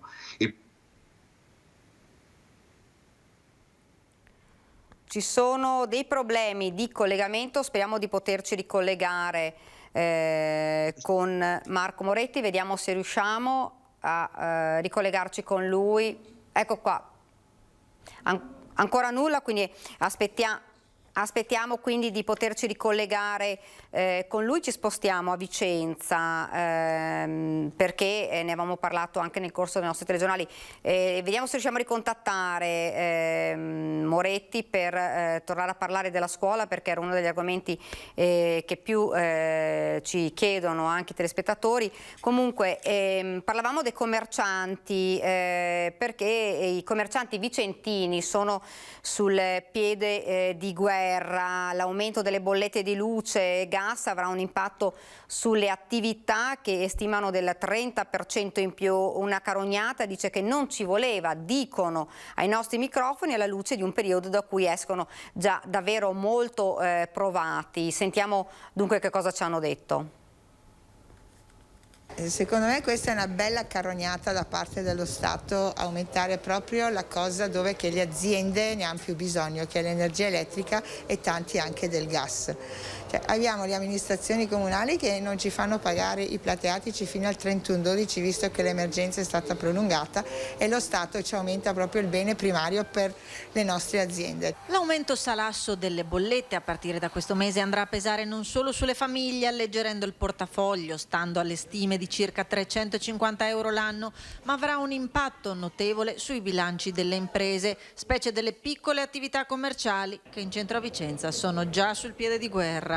Abbiamo fatto due calcoli, siamo circa intorno al 30%, 30-35% in più. Un po' ce l'aspettavamo, visto quello che è successo con il Covid. Diciamo che però forse doveva intervenire lo Stato, perché non era il momento, vista la situazione che abbiamo passato negli ultimi anni. Un negozio in piccole attività sono terrificanti. Io mi sento offesa da queste cose, non mi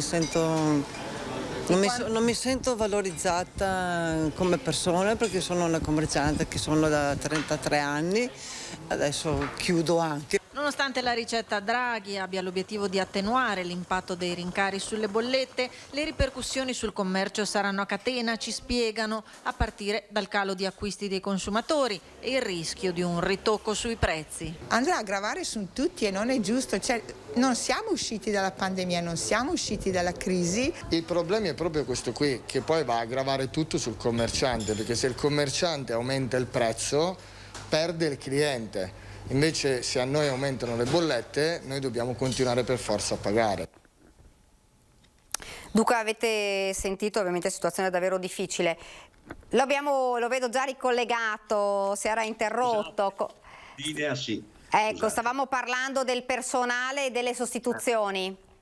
Certo, il problema è che ogni anno si cambia anche le modalità, in quest'anno come l'anno scorso digitali, informatizzate, però effettivamente il problema si pone. Le rinunce sono state alla bellezza di 320, si sono ridotte un po', questo ovviamente significa duplicare il lavoro dell'ufficio scolastico. Però è anche vero una cosa, le persone, gli aspiranti, i candidati nelle graduatorie e verificare com'è il passaggio, la procedura con l'algoritmo non è una cosa semplice e quindi anche la scelta delle sedi diventa un problema. Però c'è una questione di fondo che deve essere risolta. Non si può regolarmente arrivare a fine agosto avendo slogan del governo, ci sono tanti posti da mettere in ruolo, cattedre libere da assegnare, che purtroppo non vengono assegnate perché? Perché se non si fanno con cadenza regolare i concorsi, non ci saranno persone in queste graduatorie da attingere per mettere in ruolo. E di conseguenza, ecco, perfetto, connessione persa, niente, è un... No. La sentiamo bene, la sentiamo. Niente, adesso non la sentiamo. No. Mi sentite? La sentiamo benissimo. Scusate, veramente. E il problema è, se ci fosse, come prevede la legge, la regolarità dei concorsi, stiamo aspettando ancora quello ordinario, dove sono iscritti già l'anno scorso una migliaia di persone che consentirebbero di riempire le graduatorie per le nomine in ruolo. Nomine in ruolo significa stabilità nell'insegnamento, nella continuità didattica e ovviamente riduzione, stabilità anche del posto di lavoro, ma a beneficio degli alunni e delle lezioni e soprattutto riduzione del precariato. Quest'anno a Treviso, del Veneto in generale, si parlava di 12.000 posti di ruolo, ne sono stati assegnati se no 5.500, quindi significa carenza di posti di ruolo. Solamente a Treviso su 1.600 cattedre in ruolo, di supplenza, 320 rinunce, capite, su 2.100 disponibilità, se 1.600 di queste sono supplenze, vuol dire che c'è un meccanismo che non funziona. Come lo si corregge? Lo si corregge dando continuità, periodicità a quelli che sono la possibilità di inserirsi nelle graduatorie con i concorsi ordinari o straordinari. Questo soprattutto per quanto riguarda la scuola secondaria. Certo. Ma se non si fa questo ci troveremo con forme in presenza, con forme modalità informatizzate, sempre con questo tipo di problema tra fine agosto e i primi di settembre. Sembrava che fosse tutto fatto al 6 di settembre con la pubblicazione, in realtà esattamente siamo quasi un mese dopo e abbiamo ancora l'incertezza di posti. È possibile che non si trovi effettivamente la regola corretta, che esiste, però ovviamente bisogna che chi di dovere, in questo caso il Parlamento ed il Governo, decida di investire nella scuola con risorse economiche, ma anche di personale, se no altrimenti saremo sempre qui con la nostra coperta lunga e con le lentezze che non fanno bene alle lezioni e soprattutto ai nostri ragazzi. È stato sempre un problema quello degli insegnanti, a prescindere dal Green Pass, a prescindere dall'emergenza, un problema che è sempre stato presente tutti gli anni. Assolutamente. Questo problema, anzi, come sottolinea lei, il Green Pass ha evidenziato, o meglio scusatemi, la pandemia ha evidenziato che la scuola, pur andando avanti e mantenendo il suo livello e dando ovviamente la propria funzione costantemente, ha dimostrato che sicuramente bisogna rivedere il concetto dell'edilizia. C'è un piano nazionale di ripresa e resilienza che attribuisce fondi all'Italia, perfetto. C'è un progetto con dei tavoli di confronto per ristrutturare l'edilizia, perché ovviamente noi abbiamo un problema di anzianità, di obsolescenza prima di tutto. Bisogna ovviamente aumentare la questione della digitalizzazione nelle scuole per fare in modo che le linee e tutti gli strumenti funzionino, ma soprattutto un'altra cosa, se vogliamo dare qualità bisogna anche pensare forse a ridurre il numero del rapporto degli alunni all'interno della classe. Questo significa che effettivamente il rapporto docente, quindi colui che insegna nei confronti dell'alunno delle sue problematiche, credo che sia molto, ne risente in maniera così benefica che i risultati lo si vede a livello qualitativo. Però è un discorso che se non si sfrutta questa occasione che la pandemia ci ha messo di fronte a una realtà a livello sanitario e a livello scolastico. Sono due strutture, due elementi essenziali per una nazione evoluta. Bisogna cercare ovviamente di investire e di creare sviluppo all'interno della scuola, se si ritiene che ovviamente la crescita culturale a livello di conoscenze e competenze degli ragazzi, che sono ovviamente la classe dirigente e produttiva tra pochi anni, sia veramente consapevole delle proprie conoscenze e delle capacità. Io credo che questo sia un elemento imprescindibile. Certo. Senta, io volevo farle un'ultima domanda. So che non è una questione, non è accaduto ovviamente a Treviso, è accaduto nel veneziano, però era un po' il segnale di una situazione che è difficile ovunque, dei genitori che dovevano andare a prendere il bambino in una scuola materno o elementare, hanno presentato un Green Pass non suo, insomma un genitore che non aveva il Green Pass, ha presentato un Green Pass di un'altra persona, ne è scaturita una discussione che insomma poi è anche degenerata. Situazione di un malumore che rischia insomma di esserci un po' in tutte le realtà scolastiche.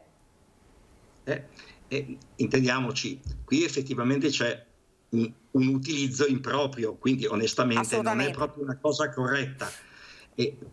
Piuttosto ci deve essere quella della condivisione. Ho un problema, la scuola e tutte le sue strutture, soprattutto in questa fase, sono consapevoli dei disagi sia al momento dell'accesso, tanto è vero che nel protocollo, quello 21-22, redatto tra il 28 di agosto tra Ministero ovviamente dell'istruzione e ovviamente Ministero Salute eccetera, tiene conto anche di questi tipi di problematiche. Qui ovviamente bisogna fare in modo che gli diretti interessati facciano presente il problema, perché la scuola casomai sopperisce con la propria organizzazione anche in questa fase. Se effettivamente ho difficoltà di venire a prendere, ci sono degli spazi appositamente creati casomai per poter fare in modo di avere un minimo di sorveglianza nell'attesa. Questo, confesso, succede a prescindere dal Green Pass. Certo. Perché quante volte è successo che alcuni genitori, e lo dico per esperienza, avendo ormai tanti anni di esperienza nell'ambito scolastico, che effettivamente per varie ragioni hanno problematiche.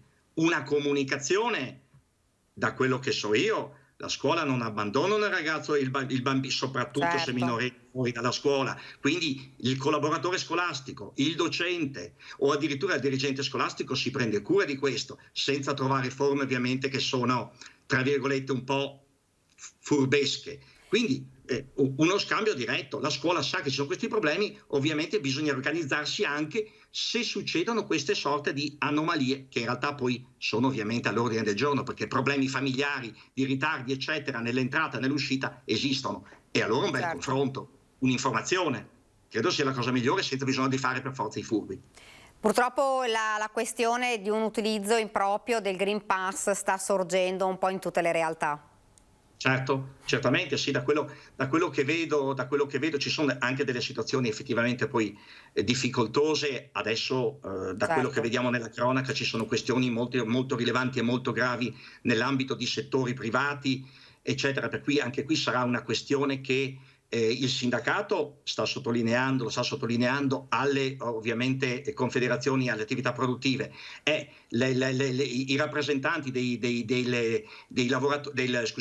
datori di lavoro, in questo caso che sia la Confindustria eccetera, deve prendere atto che effettivamente c'è anche una situazione come si dice, di presa di posizione per capire il Green Pass è obbligatorio o no, è giusto valutarlo, perché sennò si rischia che ci siano delle situazioni di vuoto che creano, come purtroppo stiamo vedendo, dei danni e ovviamente dei rischi alla salute e a tutta una componente di gruppi lavorativi, perché ovviamente si rischia che alcune persone, non avendo il Green Pass, cosa comporta? Comporta che effettivamente se io non lavoro non ho la possibilità ovviamente di prendermi il mio stipendio, ma nello stesso tempo metto a rischio me stesso e tutto il gruppo di lavoro che è con me. E questa è una cosa che assolutamente da qui al 15, che è il giorno in cui dovrebbe entrare in vigore, ma deve essere presa valutata da tutti i rappresentanti dei datori di lavoro in ambito privato. Nel pubblico ovviamente l'abbiamo già fatto, perché siamo stati assieme alla sanità i primissimi. Esatto.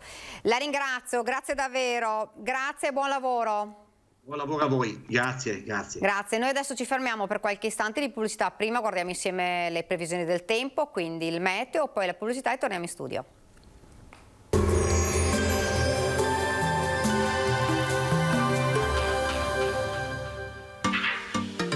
Tremonti, attrezzature e materiale per saldatura professionale a Montebelluna. Benvenuti al meteo. La perturbazione atlantica impatta in maniera più decisa sull'Italia, forte maltempo sul nostro territorio. Vediamo il dettaglio di lunedì 4 ottobre.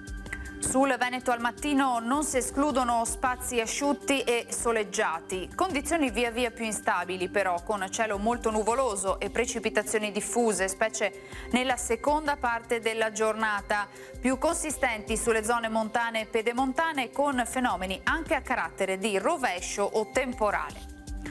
Temperature stazionarie minime tra 13 e 17 gradi, valori massimi compresi invece tra i 19 e i 23 gradi. Ci spostiamo ora sul Friuli Venezia Giulia, dove avremo la stessa situazione. Anche in questo caso andrà meglio inizialmente, a seguire precipitazioni che localmente potranno essere anche forti. Temperature minime tra 16 e 18 gradi, massime sui 21-23 gradi. Infine ci spostiamo sul Trentino Alto Adige, dove sarà buono in mattinata, dal pomeriggio invece deciso peggioramento con temporali anche intensi. Temperature minime intorno ai 14-15 gradi, massime sui 22-23 gradi. Dal meteo di Antenna 3 per ora è tutto. Grazie per l'attenzione, arrivederci.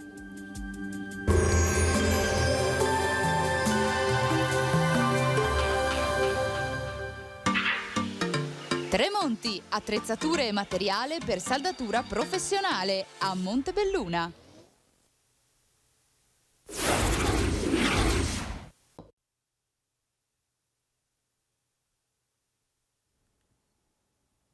Rieccoci nuovamente in studio, sempre in diretta. Vi ricordo subito che alle 14:30 terminerà questa nostra prima edizione, ma inizierà la maratona elettorale con ospiti, aggiornamenti e collegamenti dalle principali piazze, e poi non vi perdete alle 21:15 il ring, perché ci sarà ancora una non stop sul responso delle urne con ospiti, approfondimenti e collegamenti, ed ovviamente in mezzo ci saranno anche i telegiornali, le nostre edizioni dei telegiornali come al solito.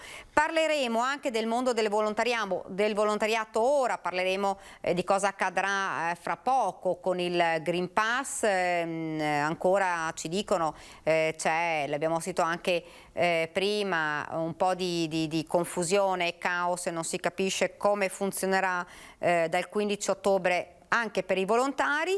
Lo faremo con Emanuele Alecci, che si collegherà fra poco, che è del centro del servizio volontariato di Padova, ma ci spostiamo a Vicenza perché continuiamo a parlare di volontari.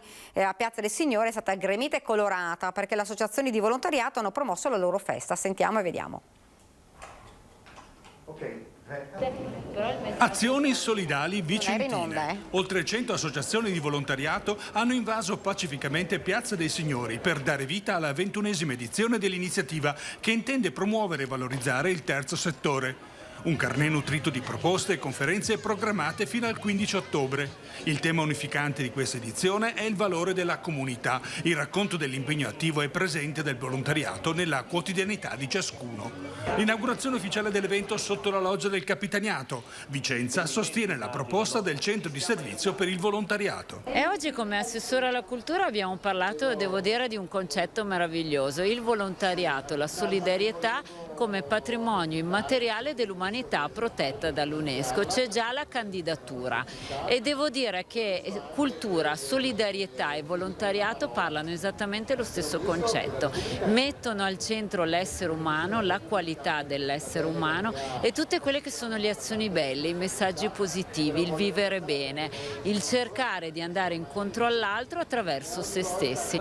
La pandemia ha fatto riscoprire i valori della solidarietà sociale. La manifestazione stessa in fondo è la celebrazione finalmente del ritorno ad incontrarsi di persona, raccontando quanto è stato fatto dalle diverse realtà vicentine per superare l'emergenza, dalle coperte per i senza tetto alle buste della spesa per le persone fragili isolate. I prossimi giorni saranno l'occasione per mettere in luce quanto di buono è stato fatto e fissare nuovi traguardi. E quindi cerchiamo di vincere anche questa battaglia, il volontariato patrimonio immateriale dell'UNESCO. E continuiamo a parlare di volontari, adesso diamo spazio ai protagonisti di questa iniziativa, la voce e i volti di alcuni dei volontari che ci hanno raccontato la loro esperienza. E la pandemia sta rendendo più soli e anche noi non possiamo più purtroppo entrare in ospedale a fare i nostri servizi, quindi questa opportunità ha fatto sì che noi potessimo tornare a divertirci. Io ritengo che nel momento in cui uno dona e dà qualche cosa agli altri si sente proprio realizzato e ritengo che essere donatori di sangue e soprattutto ci si sente portati verso gli altri sia una cosa importante, bella, piacevole e anche un dovere civico secondo me. Per me il volontariato è stata una cosa molto molto importante. Poteva andare in giro per il mondo, divertirsi, invece si impegna. No. Perché naturalmente sentivo qualcosa dentro di me che dovevo dare agli altri.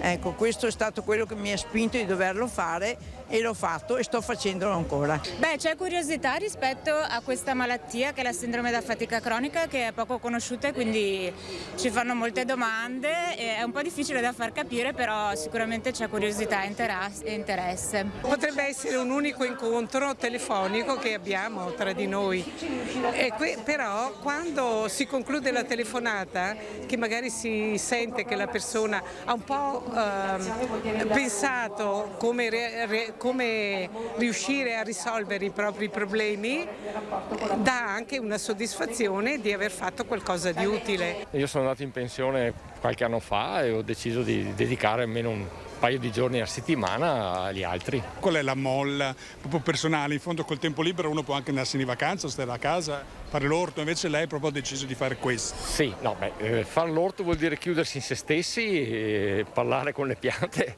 invece c'è bisogno di avere un po' di socialità, un po' di rapporti con le altre persone. Credo che il volontariato sia un'opportunità che apre la mente e il cuore. Io amo gli animali, li ho sempre amati, quindi ho cercato sempre in qualche modo di dare una mano e facciamo tanto. Nel nostro piccolo comunque vedere poi le famiglie che riescono ad avere le spese veterinarie, il cane che sta bene, il gatto che sta bene, sono quelle cose che veramente danno tanto. È un messaggio che abbiamo voluto dare ai cittadini. Messaggio. Lo legge lei che cosa sì, tu il cambiamento che vorresti vedere nel mondo, più sorrisi e gioia e amarsi di più. Davvero un esercito, quello dei volontari che opera in tutti i settori e che davvero è presente sempre nei momenti difficili, nei momenti belli, volontari che sono fondamentali nella nostra società. Ora non so se abbiamo già al telefono Emanuela Lecci, presidente del Centro Servizio Volontariato di Padova. Ce l'abbiamo al telefono, sì, buongiorno. Buongiorno. Dunque, stiamo parlando Buongiorno stiamo parlando di volontari, un esercito vero e proprio, come ho detto prima, presente sempre. Come sta andando? Perché... allora, certamente forse una cosa che bisogna tenere presente è che a volte vengono ricordati soltanto quando ci sono dei cataclismi o altre situazioni difficili, ma invece c'è un lavoro continuo, diciamo forse nascosto, quotidiano, che fa la differenza, fa veramente la differenza. Le nostre comunità senza volontariato, ma ci siamo accorti anche durante il Covid, quando eravamo tutti chiusi, di fronte al dolore, di fronte alla malattia, di fronte allo spaesamento, il volontariato ha fatto veramente la differenza. Sarebbe stato più difficile passare quel periodo lì. Infatti è sicuramente vero, i volontari ci sono sempre, l'ho detto prima, sia nei momenti brutti sia nei momenti belli, sono sempre presenti e sono fondamentali nella nostra società. Parliamo del Green Pass, dal 15 ottobre manca pochissimo, obbligatorio nei luoghi di lavoro, pubblici e privati, c'è una sorta di difficoltà perché poi ci saranno, è richiesto il Green Pass anche in altri ambiti, nei congressi o comunque anche nelle feste, nelle sagre. Avete capito un po' come ci si dovrà comportare? Perché ad esempio gli artigiani ci dicevano c'è una sorta di caos, non si capisce ancora, mancano le linee guida. Beh, diciamo che per quanto riguarda il nostro mondo, tutti i vari centri di servizio per il volontariato hanno impartito già tutte le disposizioni e i codici di comportamento a tutte le organizzazioni. Diciamo che all'interno delle nostre sedi ci si deve comportare come se si fosse di fronte, diciamo, a un luogo di lavoro, e quindi è obbligatorio non solo averlo ma esibirlo, che sia in regola, se no anche a tutela, a parte la norma, insomma anche a tutela delle persone che in qualche modo, se tu fai anche un'attività di volontariato con altre persone o con persone di fragilità, diciamo che sembra assolutamente necessario che tutti debbano avere questo documento, insomma, e che quindi la maggior parte dei volontari sono già quasi tutti vaccinati. Ecco, però come purtroppo in tanti altri ambiti ci sono invece le persone che non si sono vaccinate per varie motivazioni, per cui il problema probabilmente questi non potranno fare l'attività di volontariato, almeno nelle forme associative, perché anche nei nostri luoghi di lavoro e nei nostri luoghi di attività sarà necessario averlo. Ecco, col fatto che c'è sempre bisogno di volontari, sempre di più si cercano e si lanciano l'appello, questo potrebbe essere un problema? No, perché dovrebbe essere un problema. Perché qualcuno non è vaccinato e quindi potrebbe non poter più operare. Non è vaccinato, qualche domanda bisognerà porsela, perché non sei vaccinato e invece vuoi fare volontariato. Quindi lei dice è un controsenso? Cosa. Ma insomma un po' sì, direi di sì. Io credo che però, se permette solo una parola, approfitto, che il volontariato è così importante, è così prezioso, è così da custodire, che è stata lanciata da Padova, ma è diventata una cosa internazionale ormai e sta crescendo, questa candidatura del volontariato a patrimonio immateriale dell'umanità, perché ci siamo accorti quanto sia importante questo tipo di volontariato per il futuro, per il cambiamento, perché le comunità da costruire nei prossimi anni, l'anno prossimo forse sarà un anno di boom, ma noi dobbiamo costruirlo anche di fronte alla giustizia, alla solidarietà, in un modo diverso. Cosa vorrebbe dire diventare capitale mondiale del volontariato? No, patrimonio immateriale dell'umanità, cioè vuol dire un grande riconoscimento dell'umanità al volontariato, perché il volontariato è quello che è sempre disponibile nei momenti tragici, come abbiamo visto con il Covid a livello mondiale, ma anche nella quotidianità, ed è per questo motivo che questo riconoscimento può portare veramente, come dire, il segno che la gratuità, che la solidarietà fa la differenza e quindi va in qualche modo non solo rispettata, va sostenuta, va custodita. il titolo di patrimonio dell'umanità che dà l'UNESCO è un titolo che ci permetterà poi a livello mondiale e universale proteggere questo volontariato, non solo italiano ma ovviamente mondiale. Che requisiti deve avere un volontario, Presidente? Deve essere una persona che comunque si pone delle domande, si mette a disposizione e che prova a farsi, diciamo, dopo aver fatto bene il suo lavoro, sia in famiglia sia il suo lavoro, mette a disposizione il suo tempo libero, a disposizione della comunità. Quindi decide che c'è un noi, che non c'è solo il tu. E il futuro è proprio questo, è quello di dire che c'è un noi, e quindi lavora per pulire, diciamo dei parchi, si mette a disposizione delle persone che fanno più fatica o va a trovare delle persone che sono sole e non autosufficienti. Le do solo questa immagine.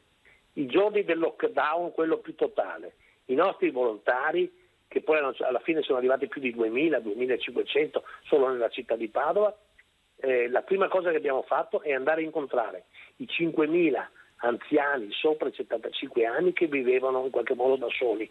Gli abbiamo dato un biglietto, un numero di telefono, gli abbiamo detto se c'era qualche problema che potevano chiamare. Questo è stato il primo atto. Queste cose è difficile che possano fare le istituzioni, però il volontariato lo può fare. Questo dimostra l'importanza che hanno i volontari. Certo, assolutamente strategica, ma anche diciamo per il futuro delle nostre città, perché dove c'è il volontariato si vive meglio, e dove si vive meglio anche economicamente, si vive meglio. Cioè, pensi cosa può voler dire un tanto volontariato che rende bello il nostro territorio, che anche molte persone vengono a visitarlo, certo, perché è pulito, perché è tenuto bene, perché si respira la solidarietà. Ecco, mi sembra che questo sia un grande segno di positività. Le faccio un'ultima domanda. Durante il lockdown, prego, ci dicevano molte associazioni, c'era stato un po' un aumento di volontari perché molti erano a casa, non lavoravano e quindi c'era stato un po' un aumento. Poi dopo, tornando a lavorare, c'è stato un calo fisiologico. Un appello inevitabilmente perché, sì, ecco, questo sì. Un appello perché insomma soprattutto i giovani possano entrare in questo mondo. Guardi, la cosa più importante è che in quei giorni lì noi abbiamo avuto tantissimi nuovi giovani. Molti di questi sono rimasti a fare attività, certamente molti sono anche ritornati alle loro attività classiche di studio e altro, è inevitabile. L'appello è: questo volontariato può esserti non solo utile anche per il tuo futuro, ma anche per leggere le cose del futuro. E quindi l'esperienza di volontariato, anche particolarmente per i giovani, è un'esperienza coinvolgente che in qualche modo ti permette poi anche di affrontare il futuro in maniera diversa. Le nostre organizzazioni però devono imparare ad accogliere questi giovani, perché spesso certo, gli facciamo fare solo delle cosette. Ai giovani bisogna chiedergli, dargli la possibilità, essere esigenti. Se sei esigente vengono con te. La ringrazio, grazie davvero, grazie. Grazie a voi, grazie, molto gentili. Grazie, sempre. Grazie, buon lavoro. Io vi presento l'ospite che ci ha raggiunto in studio qua con noi, l'abbiamo vista già in altre precedenti edizioni, Monica Gianlorenzi, buongiorno, parrucchiera, buongiorno a tutti, titolare quindi di un salone a Paese. Green Pass, ne parliamo anche con te, dal 15 ormai manca pochissimo per l'avvio del Green Pass obbligatorio, e però ci dicevano insomma gli artigiani, abbiamo sentito anche altre testimonianze, c'è ancora una sorta di caos, non si capisce come comportarsi con i dipendenti, poi voi soprattutto con i clienti. Avete capito qualcosa? Come affronterete questa giornata? Bella domanda. Quest'inizio? Sappiamo, come ha detto lei, che il Green Pass dal 15 è obbligatorio, però le linee guida non le abbiamo ancora. E questo è un problema perché i dipendenti che sono vaccinati non abbiamo problemi, sappiamo che per il momento vale 6 mesi e siamo a posto. Giustamente per quelli non vaccinati c'è il tampone che però è valido per 48 ore. E questo è un problema, perché se il tampone mi termina alle ore 16 e l'attività chiude alle ore 19, come dobbiamo comportarci? Dobbiamo mandarle a casa? Possiamo tenerle perché comunque quelle 2 ore sono ancora possibile il tampone? Cioè non abbiamo delle linee guida specifiche. Quindi siamo là che non sappiamo, dal 15, ok, lo chiediamo all'entrata dei dipendenti, però cosa facciamo? C'è anche il rischio che mandiamo a casa la dipendente, poi c'è il rischio che diventi un po' un astio tra titolare e dipendente. Beh dai, posso star qua? No, perché purtroppo noi abbiamo già sofferto e non è il caso di soffrire ancora con delle multe, perché sicuramente ci saranno i controlli. Certo. E come noi chiediamo, perché la responsabilità quando fanno le leggi cade sempre sul titolare? Allora, qui hanno messo una legge e ci sta il Green Pass, perfetto. Allora, siccome che ormai siamo tutti maturi, sappiamo tutti, c'è una legge che tu puoi andare a lavorare solo col Green Pass, che sia vaccino, che sia tampone, perché comunque la scelta è libera, non è obbligatoria. Il dipendente si deve prendere la responsabilità. Ok, io ho il vaccino, io ho il tampone che mi dura fino a dopodomani, tot-ora, io so che a tot-ora me ne devo andare oppure posso rimanere quella mezz'ora in più. Se sono fuori regola e mi viene un controllo, perché deve sempre pagare il titolare? Ecco, qualcuno diceva, ed era uno dei problemi che erano sorti quando è iniziato l'obbligatorietà del Green Pass con i pubblici esercizi, i ristoranti e i bar, dicevano i titolari: perché dobbiamo fare i controllori noi? Esatto, cioè purtroppo è 1 anno e mezzo che stiamo soffrendo e capisco che anche il governo non sa come gestire, perché ci siamo tutti trovati davanti a una pandemia, quindi nessuno sapeva come muoversi. Però un governo non può dettare la legge e dopo scarica la responsabilità sul titolare. Arrangiati.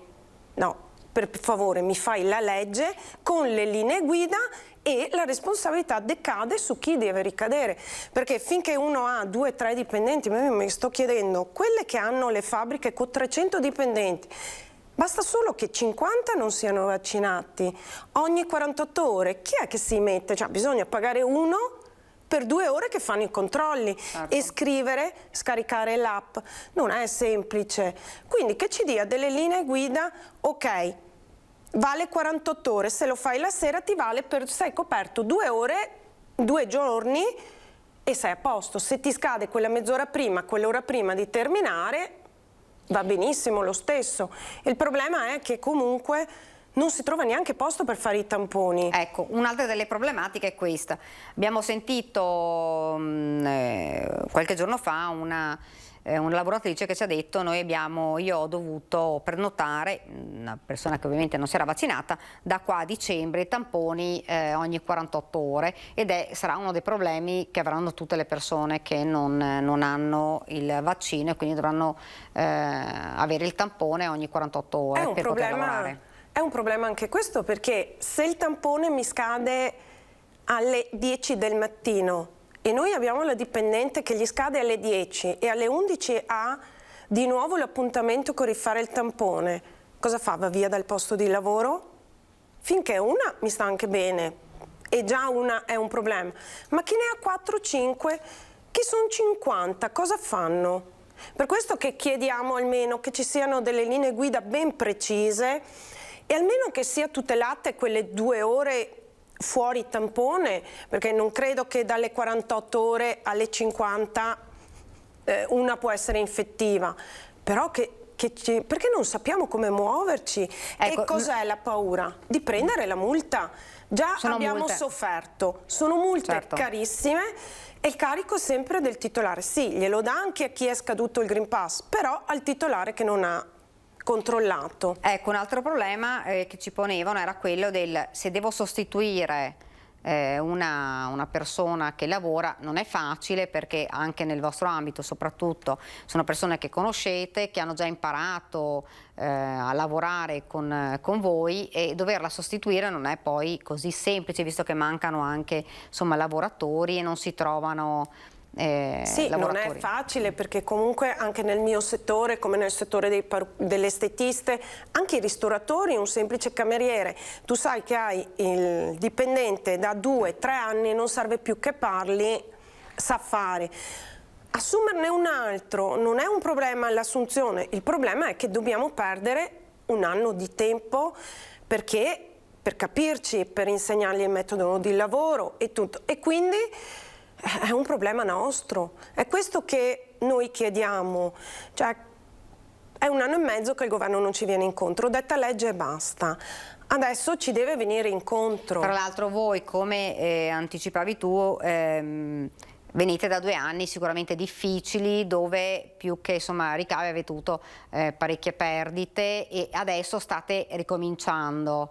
Allora guarda, sì, abbiamo avuto, l'anno scorso è stato il peggior anno, infatti quest'anno stiamo vivendo bene, in questo momento si vive bene perché si vede che la gente ha voglia di ricominciare, di rifarsi, di acquistare, di prendersi un vestito, un paio di scarpe, farsi i capelli, hanno ricominciato anche le cerimonie per fortuna, quindi ci stiamo un po' riprendendo, la gente spende.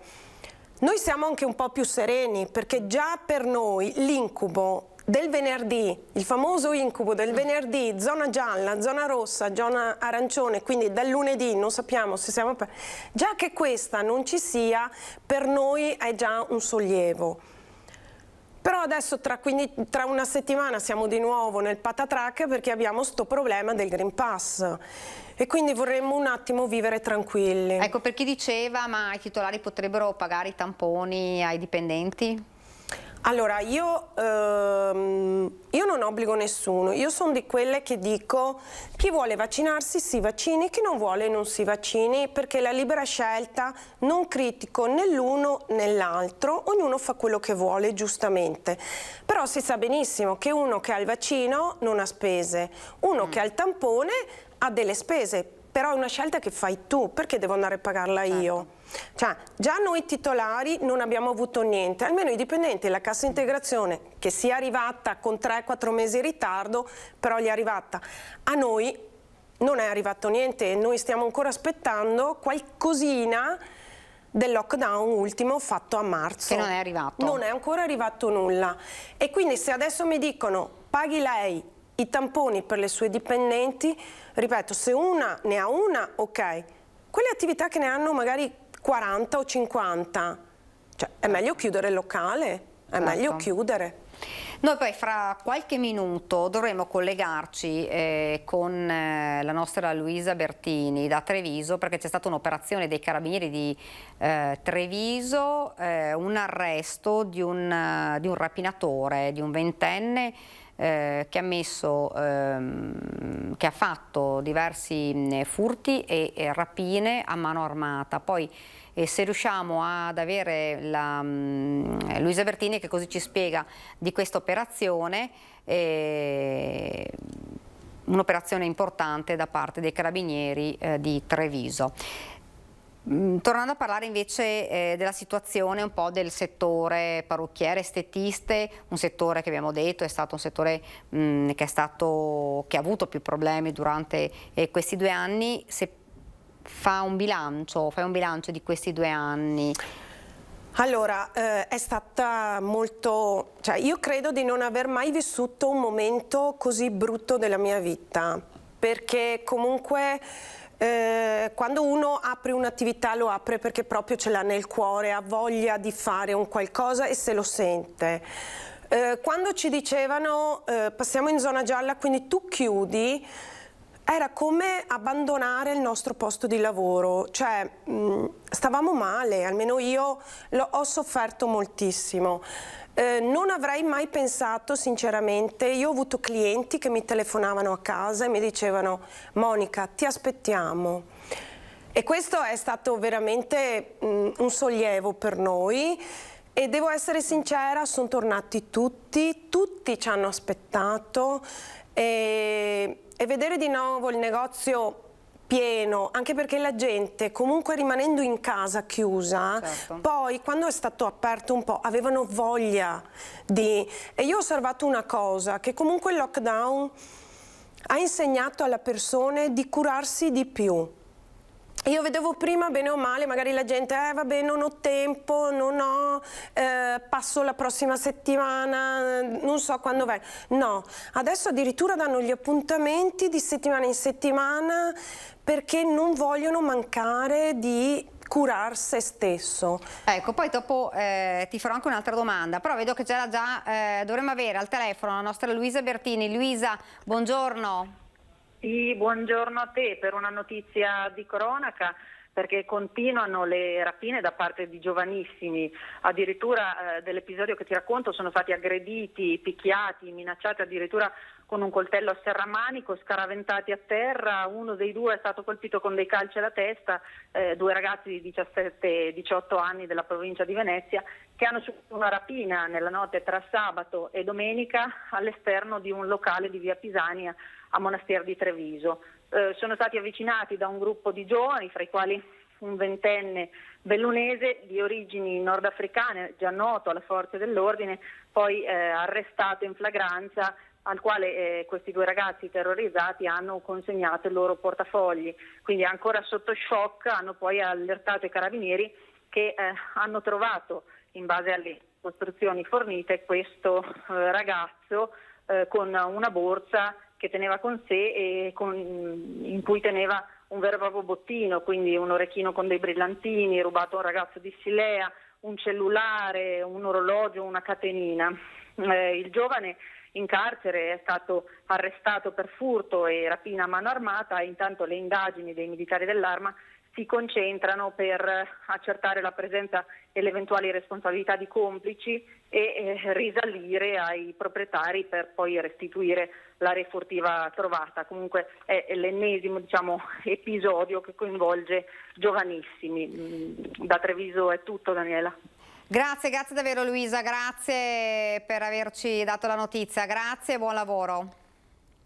Grazie. Dunque, una domanda che mi sorge, Monica, invece tornando a parlare invece del tuo settore, ti è mai venuto il pensiero di dire chiudo durante tutti questi 2 anni? Allora, il pensiero di dire chiudo è stata la prima pandemia, sono sincera, quando dicevano tra 10 giorni riaprite e poi arrivava quel giorno e non ci faceva riaprire.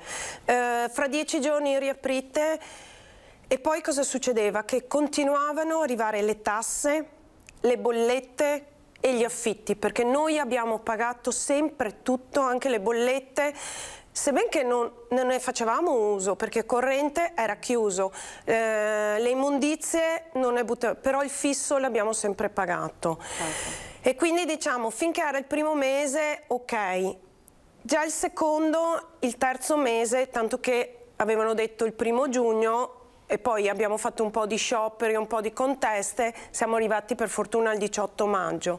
Il pensiero c'è stato, è che chi apre, ripeto, ci mette il cuore, ci mette l'anima e si tenta a rifarlo. Il secondo lockdown, sapendo come poteva andare, per esempio io sono stata una di quelle che ha dichiarato sciopero fiscale e così è stato, cioè io ho detto non vado ad ammalarmi, blocco, io sono sincera, ho bloccato tutto, quando sono ripartita e lentamente mi sono ripresa ho iniziato a pagare e sono riuscita a tenere il negozio aperto con le mie collaboratrici senza licenziarne nessuna e stiamo andando avanti bene. Però purtroppo molte, ci dicevi, ci raccontavi, molte hanno chiuso, perché io mi metto nei panni, io sono 20 anni che ho attività, quindi bene o male un po' di risparmi li avevo, perché me li sono mangiati col primo lockdown, sono sincera. Quelli che avevano appena aperto, appena inviato, non avendo nessun gruzzoletto messo via, non ce l'hanno fatta, purtroppo. Ci fermiamo, qualche istante di pubblicità, poi torniamo in studio.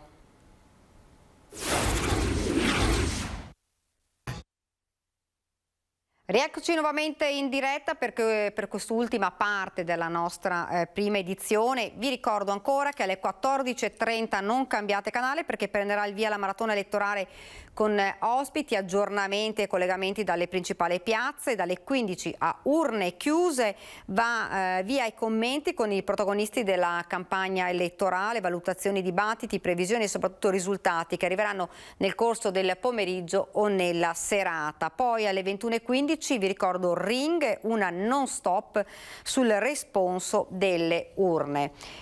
C'è un'altra notizia di cronaca che arriva dal Veronese. Un uomo è morto dopo essersi scontrato con il suo scooter con un camion. L'incidente è avvenuto sulla strada statale 12 alla guida di uno scooter un anziano residente a Ponton di Sant'Ambrogio di Valpolicella che per causa in corso di accertamento da parte della polizia stradale è stato travolto dal mezzo pesante all'imbocco di una rotatoria. L'uomo purtroppo è morto sul colpo.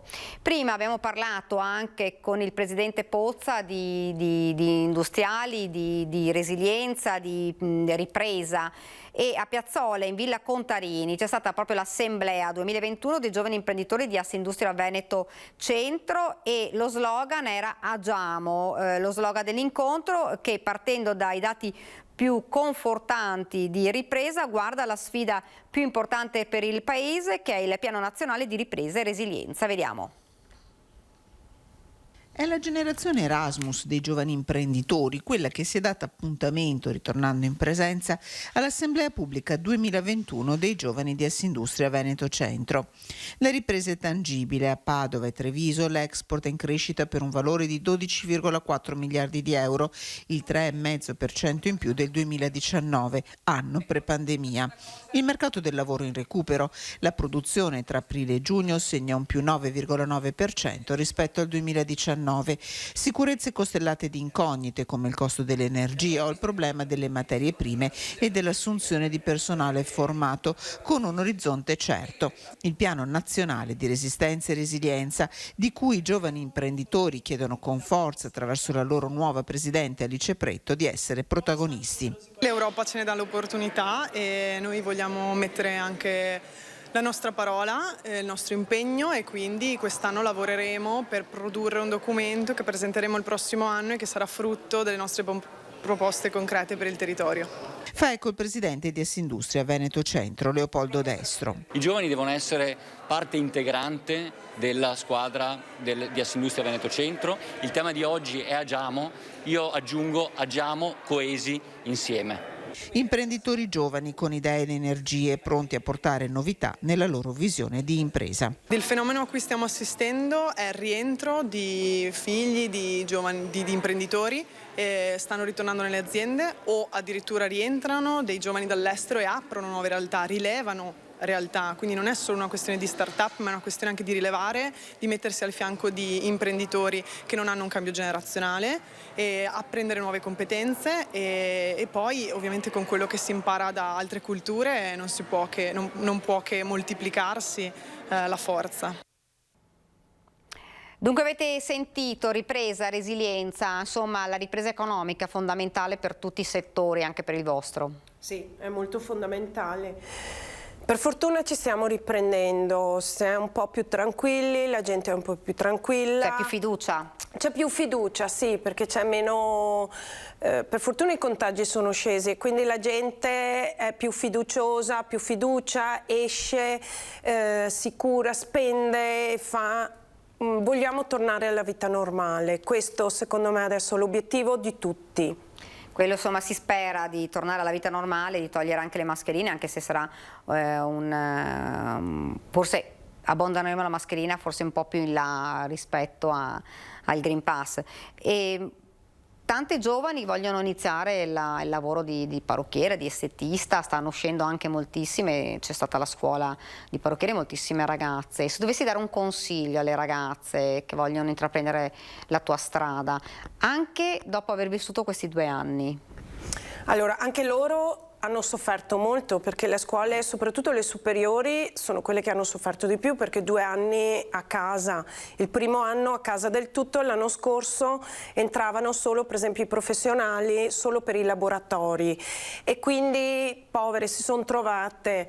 Però io do un consiglio, è un bellissimo lavoro, lavoriamo con la gente, facciamo bella la gente e quindi non mollare, andate avanti, se avete l'obiettivo di fare questo lavoro inseguitelo, inseguite i vostri sogni. Ecco, quando sono tornate a fare anche il tirocinio, perché anche questo fanno le ragazze giovani, come le hai trovate? Perché insomma scuola molte volte è didattica a distanza, molte volte non hanno potuto andare a scuola, hanno perso qualcosa, in alcune scuole dicono di sì, nel tuo settore che è un settore comunque formativo. Hanno perso, sì, perché soprattutto nel nostro settore, che a volte col laboratorio loro lavorano sulle clienti, perché certe scuole fanno andare della gente a farsi i capelli, così lavorano proprio sulle persone, non su testine, che non è una cosa vera, quindi è un po' meno. Però adesso che hanno ripreso, per fortuna hanno iniziato anche gli stage, quindi entreranno in questi saloni e pian piano. Siamo noi che accogliamo queste ragazze, dobbiamo avere un po' di più pazienza e l'importante, io dico, diamogli la voglia di continuare questo lavoro, perché è bellissimo. Parliamo anche di un'altra cosa bella, perché ci spostiamo a Belluno e dipingere oggi per diventare domani uomini migliori, i bambini delle elementari, artisti per un giorno. Guardiamoli insieme. Secondo appuntamento del 2021 alla Casa degli Artisti delle Buone Pratiche Educative a Belluno, un'iniziativa promossa dal progetto Luoghi e non luoghi, i bambini abitano il territorio. L'evento ha l'obiettivo di promuovere la conoscenza delle buone pratiche attivate nel territorio bellunese dai 24 partner della rete di progetto e di favorire il dialogo tra le agenzie educative e la comunità. Rete di cui è capofila TIB Teatro Onlus, che da oltre 2 anni sta lavorando ad attività che vogliono contribuire al benessere psicofisico e alla crescita armonica dei minori e delle loro famiglie nella provincia montana. Oggi è la giornata che in 120 città in tutta l'Italia viene inaugurata questo murales. È promosso dall'impresa sociale con i bambini che vuole rappresentare, e il messaggio che vuole dare è che prendiamo cura dei bimbi, prendiamo cura dei più piccoli. La manifestazione è stata ospitata dalla Casa delle Arti, luogo simbolo del progetto, rigenerato in chiave culturale, sedi di ospitalità per artisti riconosciuti a livello nazionale e di nuove opportunità formative per le nuove generazioni. A Belluno l'opera è stata realizzata con i bambini della scuola primaria di Badilette, con la supervisione dell'artista Gaetano Ricci. È un lavoro, abbiamo deciso di lavorarlo in bianco e nero per lasciare questo spazio più elegante, più pulito. Mettere i soliti colori, fare un fantasma di colori probabilmente non sarebbe stato come effetto finale così interessante. Erano entusiasti, veramente entusiasti del lavoro finito, perché loro all'inizio lavorando non potevano vedere l'insieme, si turnavano poi a gruppi e quindi quando abbiamo tolto la maschera finale, abbiamo tolto tutti gli scotch, tutti i vari supporti, c'è stato un applauso fantastico, erano veramente entusiasti e penso che se lo ricorderanno per un po'.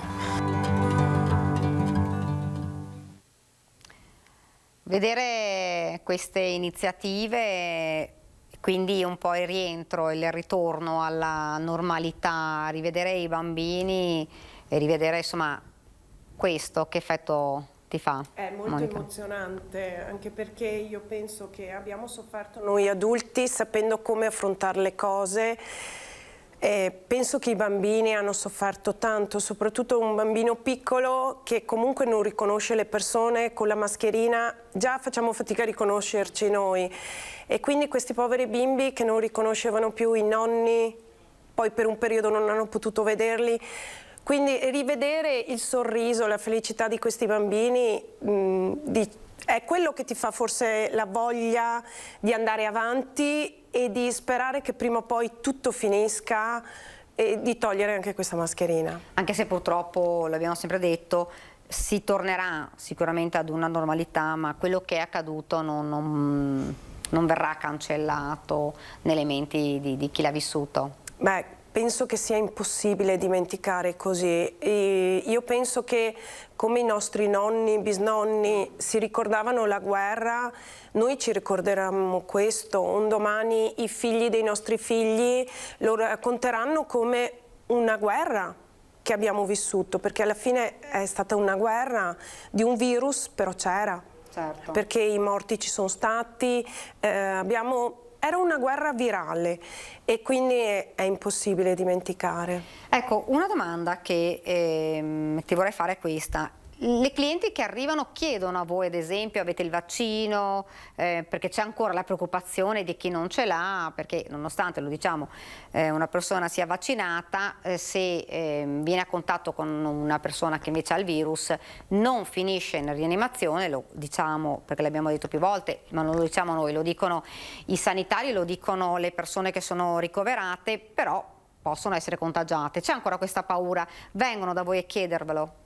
Allora, adesso che c'è l'obbligo del 15, vedo che la gente già si è un po' calmata, quindi non ce lo chiede più. C'è stato un momento che ce lo chiedevano: ma tu sei vaccinata? Ma tu come fai?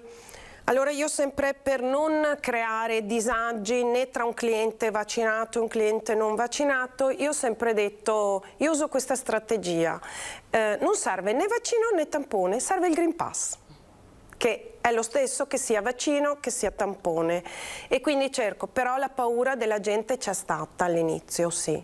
Adesso un po' meno, forse perché comunque ormai la maggior parte della popolazione è vaccinata, quindi viviamo un po' più tranquilli, ecco. E a chi non si vaccina che cosa diresti tu? Abbiamo sentito, scusami, proprio la responsabile del SUEM prima che ci diceva, faccio un esempio, dice che vale per tutti e vale per far capire il perché è fondamentale la vaccinazione. Dice prima, dice noi come servizio emergenza andavamo a prendere tantissimi anziani all'inizio perché non c'era la vaccinazione, oggi l'età è diminuita e andiamo a prendere quarantenni e cinquantenni, gli anziani non abbiamo più avuto interventi per loro. Allora, chi non si vaccina, io sono dell'idea che ognuno può fare e faccia quello che vuole nella loro vita. Tutti abbiamo avuto paura quando abbiamo dovuto decidere di vaccinarsi, perché chi è che non ha paura di un vaccino? Io tante volte faccio questo esempio, quando uno magari ha paura e mi dice no, io non voglio vaccinarmi perché così colà se mi succede, io dico ok, se domani fai un incidente, ti portano via all'improvviso, vai in sala operatoria, sai cosa ti iniettano? No, l'importante è che ti salvi la vita. Quindi importante insomma è vaccinarsi, importante è ricominciare a vivere. Se questo è il metodo per continuare a vivere, per togliere le mascherine, per tornare alla vita di prima, facciamolo. E perché, come hanno detto insomma tutte le associazioni di categoria, di certo non ci si può permettere oggi economicamente di no, assolutamente, cioè, no, assolutamente. Un altro lockdown è impossibile, cioè dobbiamo toglierlo dalla mente di tutti, anche perché adesso sì, il problema è crisi sanitaria, adesso però siamo su altre crisi, siamo sulle crisi economiche, dobbiamo pensare al futuro dei ragazzi, anche questa è una crisi, cosa lasciamo ai nostri ragazzi? Quindi il chiudere vuol dire, anche perché io dico, se io chiudo, chi è che riapre? Un anziano non apre, io non aprirò più, un giovane come fa a riaprire? Su che base apre? Quindi veramente andremo alla catastrofe. Siamo arrivati quasi al termine di questa diretta. Vi ricordo che fra qualche minuto dopo la pubblicità continuerà questa lunga diretta, perché alle 14:30 prenderà il via, come vi ho detto prima, la maratona elettorale con ospiti, aggiornamenti e collegamenti dalle principali piazze. Qua al mio posto ci sarà Nicola Zanetti, che rimarrà fino a tardi, fino a serata tardi, per darvi tutti gli aggiornamenti e anche per vedere insomma volti dei vincitori ma anche quelli degli sconfitti. Sentiremo le valutazioni, i dibattiti e le previsioni, soprattutto i risultati che arriveranno, come vi abbiamo detto, nel pomeriggio e nella serata. 21:15 una non stop sul responso poi delle urne con il nostro appuntamento col Ring. Dunque non cambiate canale, perché fra pochi minuti ci sarà di nuovo la diretta. Io ringrazio Monica per essere stata con noi, per averci raccontato la sua esperienza, grazie davvero. A voi.